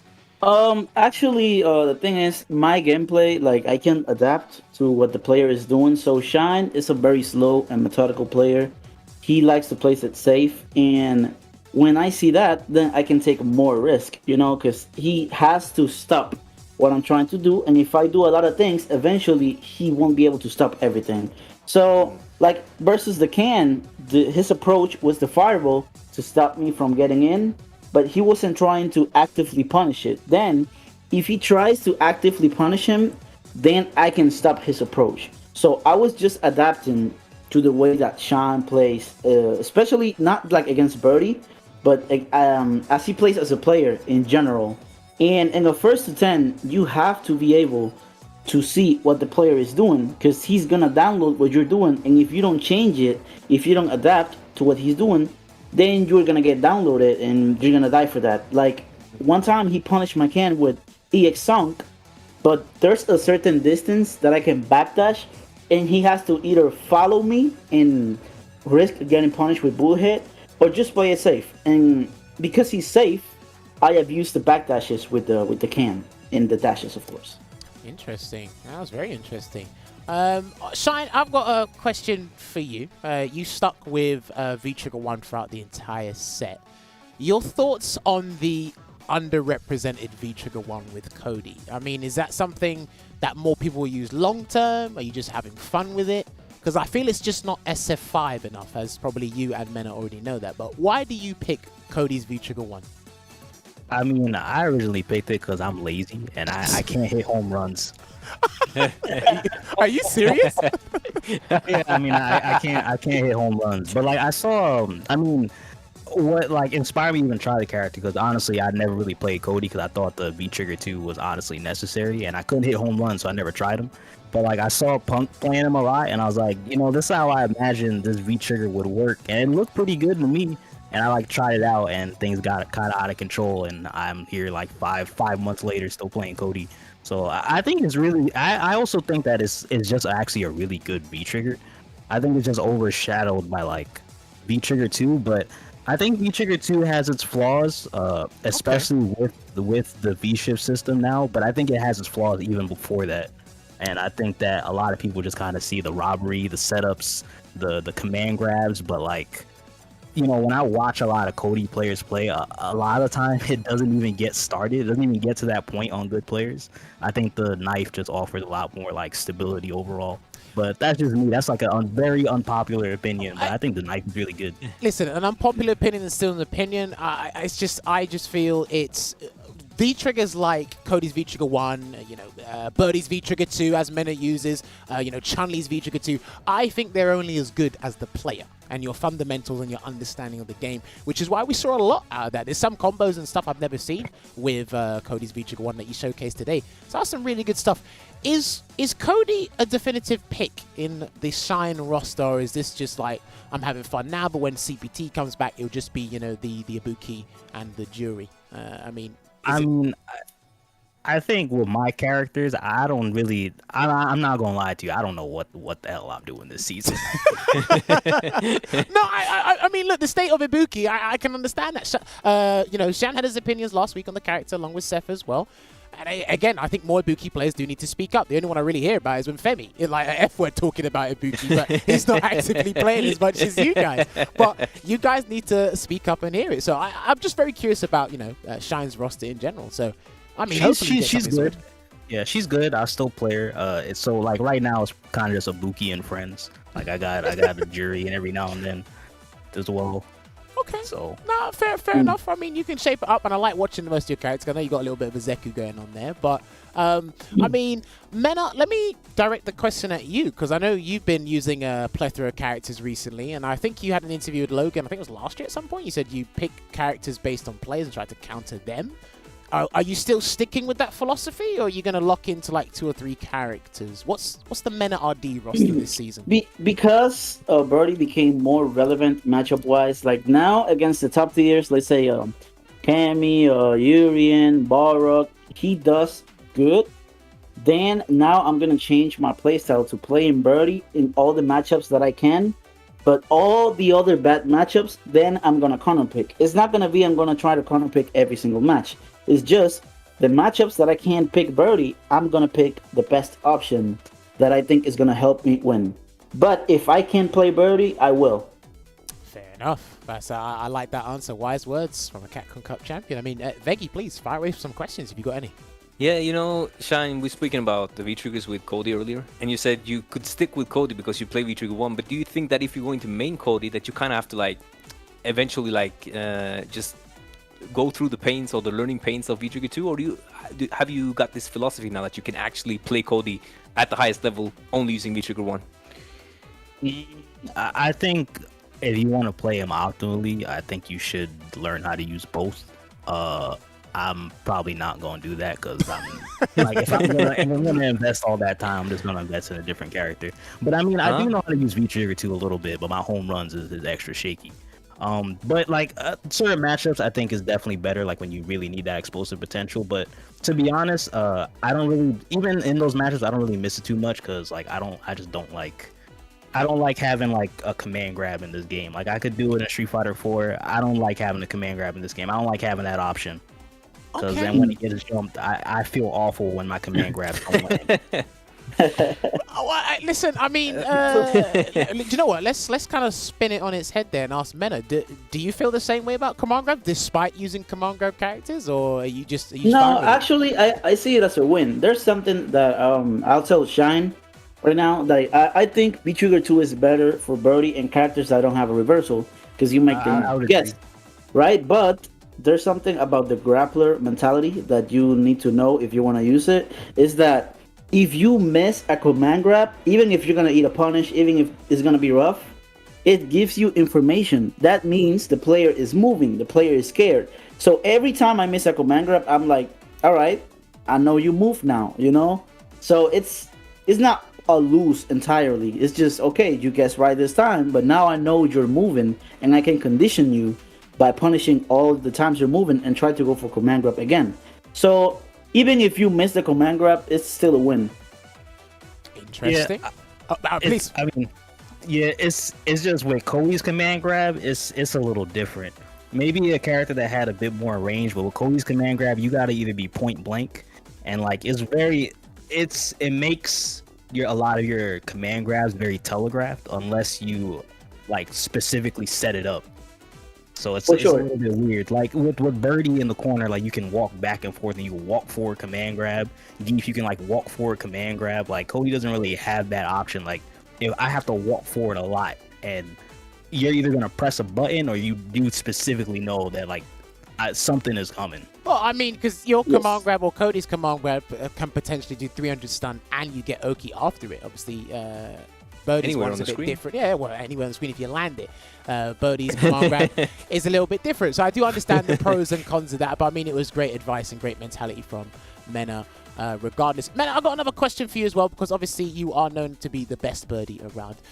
If you do watch other Birdie players, including Veggey, because Veggey's a big fan of yours, he might be your #1 fan, what are Birdie players not doing that you feel they should be doing? Do they need another character to support them? Are they not utilizing a button that they should be doing? Are they not utilizing me in a certain way? What are Birdie players not doing that you want to see them do more? Honestly, I feel Birdie players are trying to use the more stable gameplay that, let's say, Fudo has.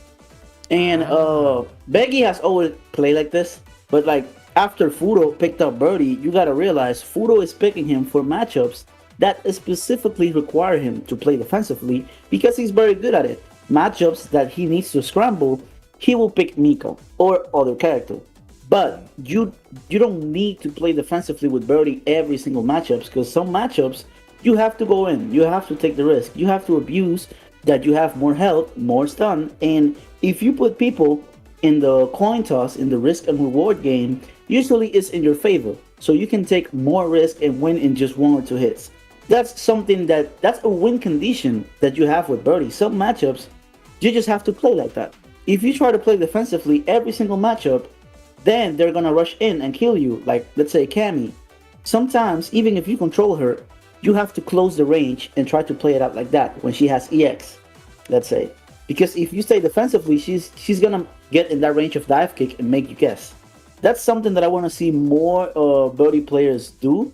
And also believe a little bit more in V-Trigger 1 in some matchups, because I still feel it's very, very good. Okay, Veggey, no, I agree with you on that. It's like lately I've been thinking that we were kind of like fooled in season 4 when everyone was on that V-Trigger 2 train, because V-Trigger 1, it's the walk speed, the walk speed and the damage, and the people are forced to act when they are on the defensive side when we are in V-Trigger 1, and in V-Trigger 2 you don't have that same, like, they might feel scared, but they know that they can kind of control the pace a bit. But when you're in V-Trigger 1, as you say, you can really they need to act at some point with that walk speed, which is like, I think it's faster than even Cammy. So when you come walking towards them, at some point they will have to do something. So, and then the risk reward is really good because of the damage and the Oki situations. So I think V-Trigger 1 is actually a lot better than I thought earlier, and I started also using it a lot more. Thanks to players like Mena. Yeah, so even against characters like Akuma, which I thought that V-Trigger 2 was such a great V-Trigger, I've started realizing that, you know what, maybe V-Trigger 1 is actually better. You need one hit to kill at 50%, things like that. So definitely agree with him there. And I agree with him on these things that you cannot always be a solid birdie. In some matchups you have to go more ham, and that's something I'm trying to learn by watching him play these matchups. So something most of us need to learn, or pick another character for those matches. So he's definitely 100% right.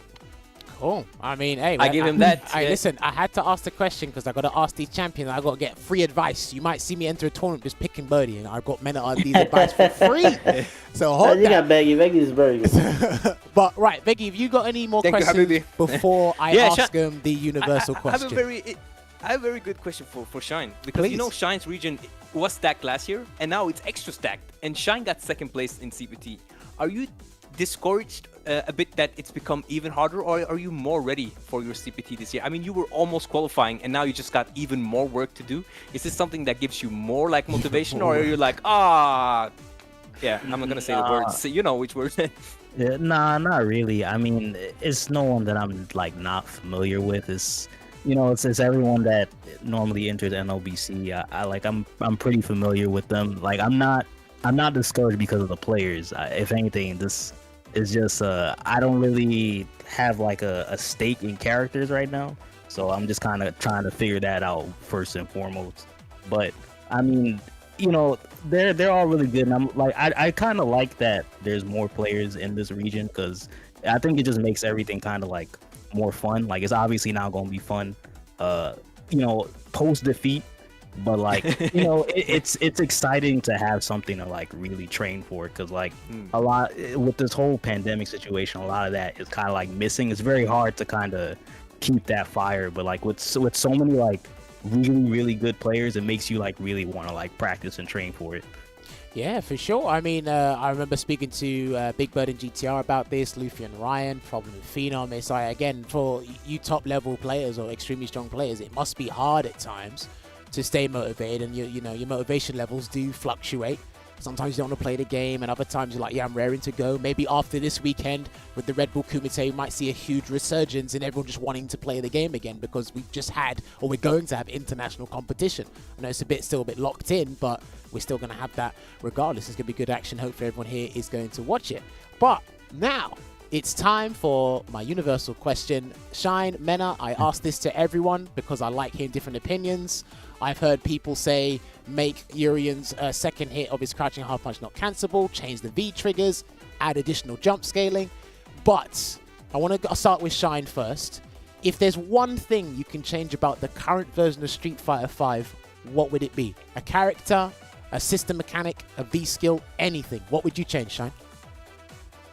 I mean, I think the most obvious is the loving netcode that we've got. That's fine. I would love to have them look at it again, and probably after that look at it again. But you know, aside from that, I think I honestly probably wouldn't change anything about the game itself. I think the game is in a really good spot. I think there's so many really like viable characters, and you know, there's so many characters that at least have like their stake, like have a place in the game in some way. So I don't think I really change anything, but this netcode, I change that.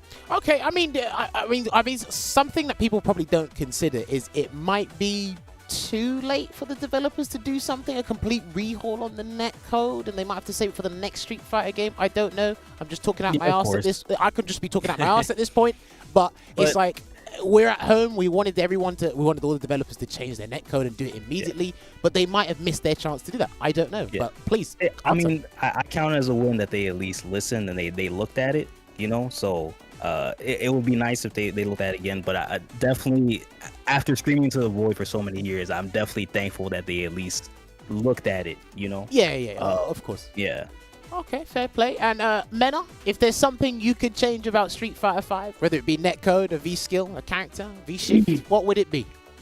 Well, outside of the netcode, of course, because I would like to play in better conditions, especially versus all the regions. Gameplay-wise, I will change how B reversal works. I feel B reversal is not as effective right now because it's just like a little bit of stun if they block it, but you're still in a very bad position. They can just throw it, they can punish it really hard.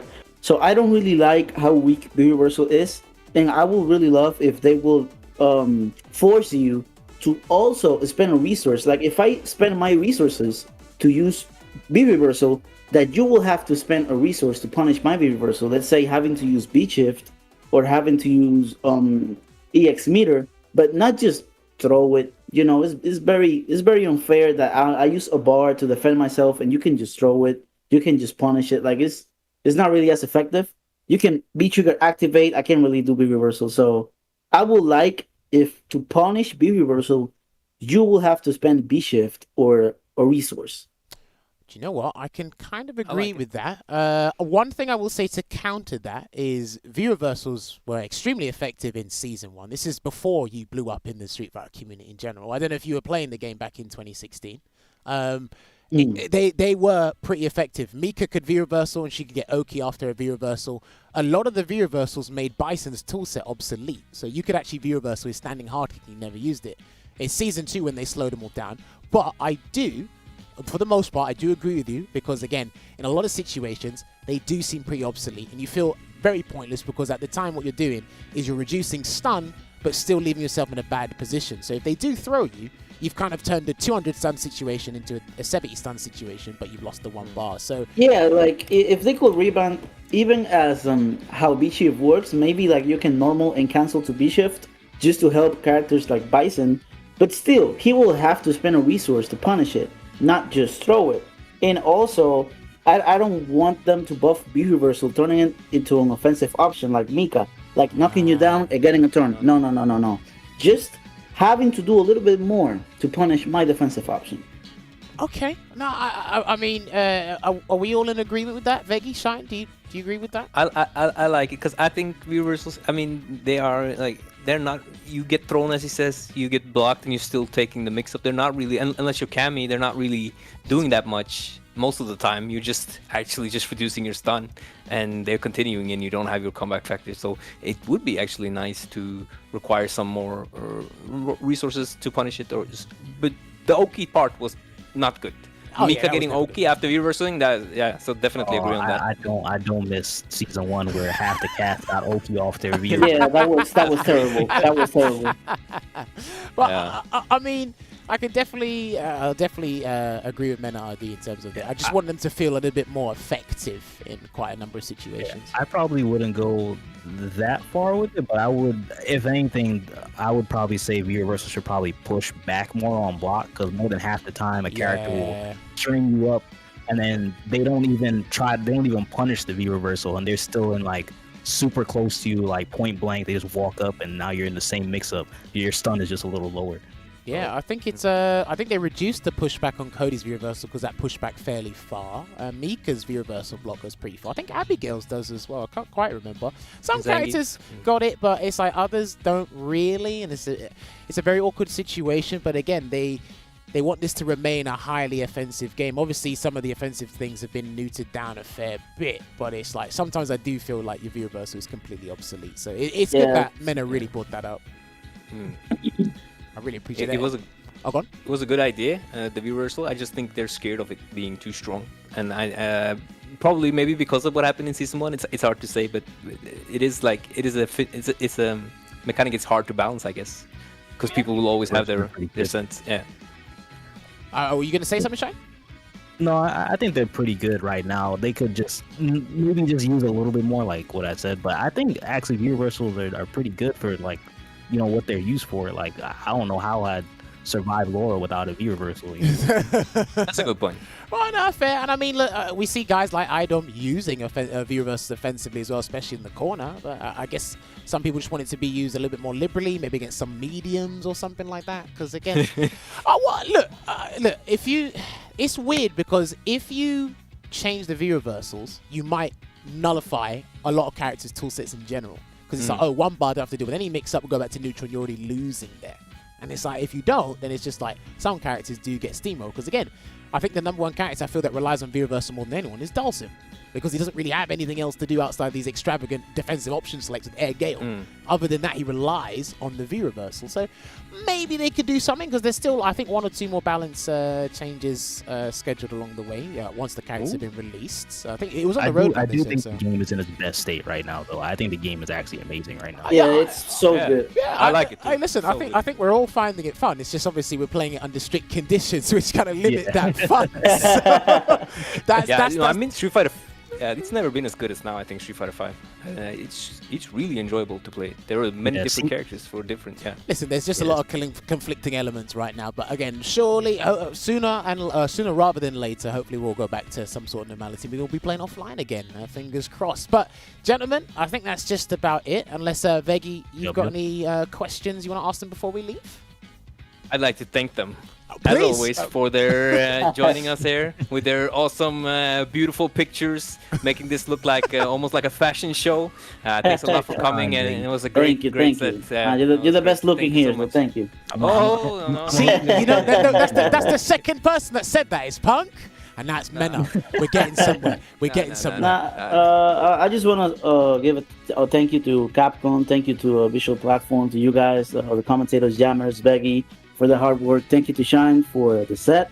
And just want to thank my team and Chrisitarian making it happen. Everyone that helped me practice, you know, and everyone that tuned in too.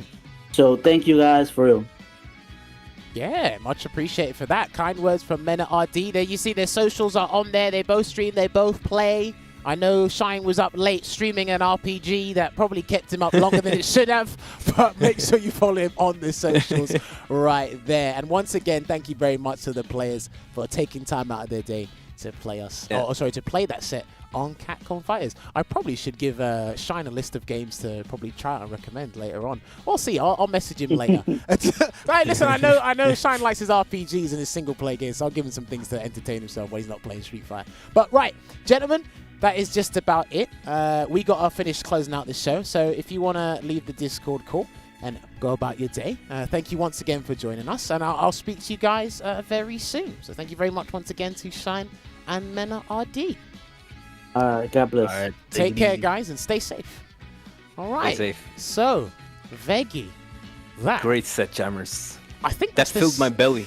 It filled definitely my did. belly. You had a lot of energy tonight. I definitely learned a lot, and obviously I have a birdie aficionado sitting next to me, walking me through this. So I definitely learned some things. I'll make some notes on this when I get home as well. But overall, the guys are looking strong. Like I said, the game's in a very good place. It was a very interesting point. Shine go on. keeps impressing. Shine keeps impressing. I mean, Div wasn't his main, but he just used that, knowledge he had about the game, how to play neutral, to show you that he can pick a different type of character. Not really. I mean, Cody has mixes, but he could pick a different kind of character, play that solid neutral game, and be on almost competitive enough to beat one of the best neutral players with one of the best neutral characters in the game. So I was really impressed from both sides, and I just wish it went to 9-9 and then 10-9, so no one wins because the first 2-1 doesn't count. Doesn't matter. Great set. So probably wanted a little bit more games to commentate a little bit, but either way, it was a great set. I learned a lot, and I liked hearing their opinions on the game. And Mena brought up an interesting point with the view reversals, maybe tweaking them a little bit. It's always interesting to hear what these guys are going to say, and it's always interesting to hear what you guys have to say at home, because again, we wouldn't be around or wouldn't be doing this if it wasn't for you guys, the players and the audience at home, because we all have one thing in common. It's enjoying some fighting games and laughing at people get command grabbed by Abigail and G. I don't think I think we're feeling that pain, to be honest. I think we feel that pain over. You laugh and disgust at how terrible it can be. But okay, I'll give you that one. But at the end of the day, we're trying to enjoy some Street Fighter. But we have to conclude tonight because again, it was a great set.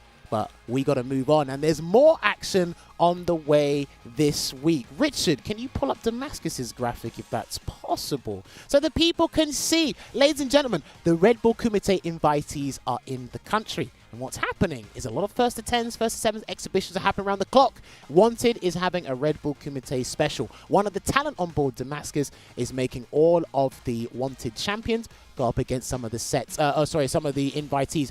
Oil King and Fassa will be changing because Oil King's not going to be in the country. So I'll be very curious to see who Fassa's going to be going up against. You'll have Shax versus Idom, Akainu versus Smug. I don't think that set's happened. And we're going to have Mr. Crimson going up against Punk. I don't know if he's going to stick with Karen for that one, but that'll be very interesting to see. But then if we go to another, European fighters action thing, if we get that, there you go. The thing that's brought to you by Shax and Momi every Saturday with their European fighters, slowly but surely getting more successful, and with the help of people like Arturo and Punk as well, restreaming it and entering the tournament. We had a very good one over the weekend, which Hurricane did win. I think it was Hurricane did win that one, and we're going to have one again. It's going to be happening on Thursday this time. It's not going to be happening on the Saturday because this weekend is the Red Bull Kumite. One of the channels you want to be tuning into is twitch.tv/SlaxLDN. My man is slowly turning in from a sponsored player to a TO. He's going to have grey hairs by the time he's 30. But make sure you follow Shax and Momi on their Twitter accounts for more details, and join the Discord as well. And if you're not satisfied with enough European action, there is more from the Salt Mine League. If we get that up there you go. Their weekly schedule. They did have first to 10s today. I think it was Idon versus Mr. Crimson where he won 10-4, and we had Punk going up against Fassa, and Punk used his Vega and did some work. They have sets every Monday. This week was a special. They are going to be doing a King of the Hill on the Friday, I believe. I don't know who's going to enter that. The Sunday, I'm not sure if this is going to happen on Sunday because the Kumite will be happening during this. So follow Salt Mine League on their Twitter account, @SaltMineTV, or make sure you join their Discord for more announcements. I might have to ask Reuters myself. I'm not sure. Certain things have been changed around the clock to accommodate the Red Bull Kumite, but there's going to be big action this weekend as well. And if we can re-roll the Red Bull Kumite guys once again, so people do not forget that these are going to be the invitees to the Kumite this weekend for offline action and international play. There you have it on your screens, ladies and gentlemen. They're in the country. If you are in Europe and you magically haven't turned on your console for God knows how long, I suggest you dust it off and get your games in with the invitees, because it's going to be one in a lifetime opportunity, and I know a lot of people have been queuing up to play these guys. We got Tokido, Hurricane, Idom, Crimson, Kawano, Vega Patch, Smug, Problem X, Takamura, Shaquille, the LCQ winner, Phenom, the Jump King. We got Gachikun, we got Punk, we got Bonchan, we got Luffy. There is going to be a replacement for Oil King because he cannot attend the Kumite for whatever reason it was, but there is going to be a suitable replacement. Don't take my word for it. That's what Red Bull said. So we'll find out during this week as well. And again, on commentary will be Reinhardt, Tyrant, Damascus. We have Z, and we have Kayane there as well. So it's going to be a good event overall. Make sure you tune in. And F-Word. And F-Word as well. How could I forget? F-Word as well is going to be there. How could you forget? I don't know how I could forget. I have to remember a lot of things these days, So sometimes certain things will slip. I got your back. You have to have my back. It's your job. Yeah.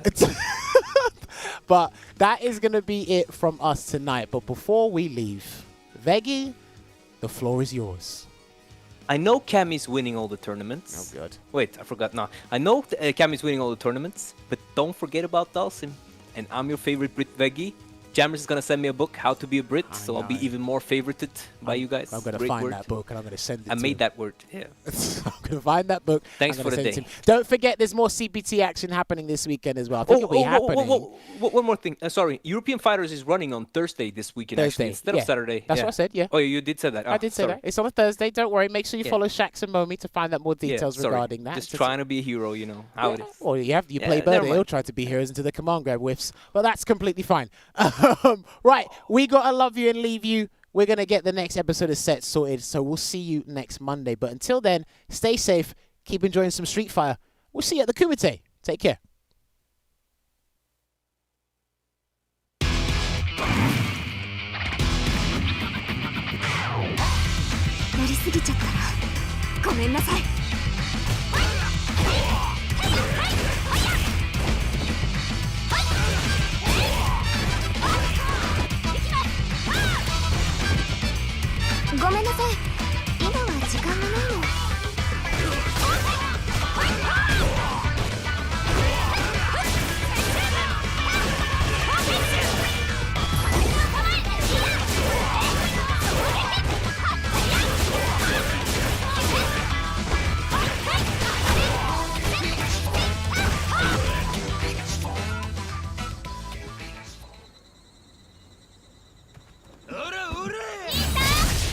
答えろ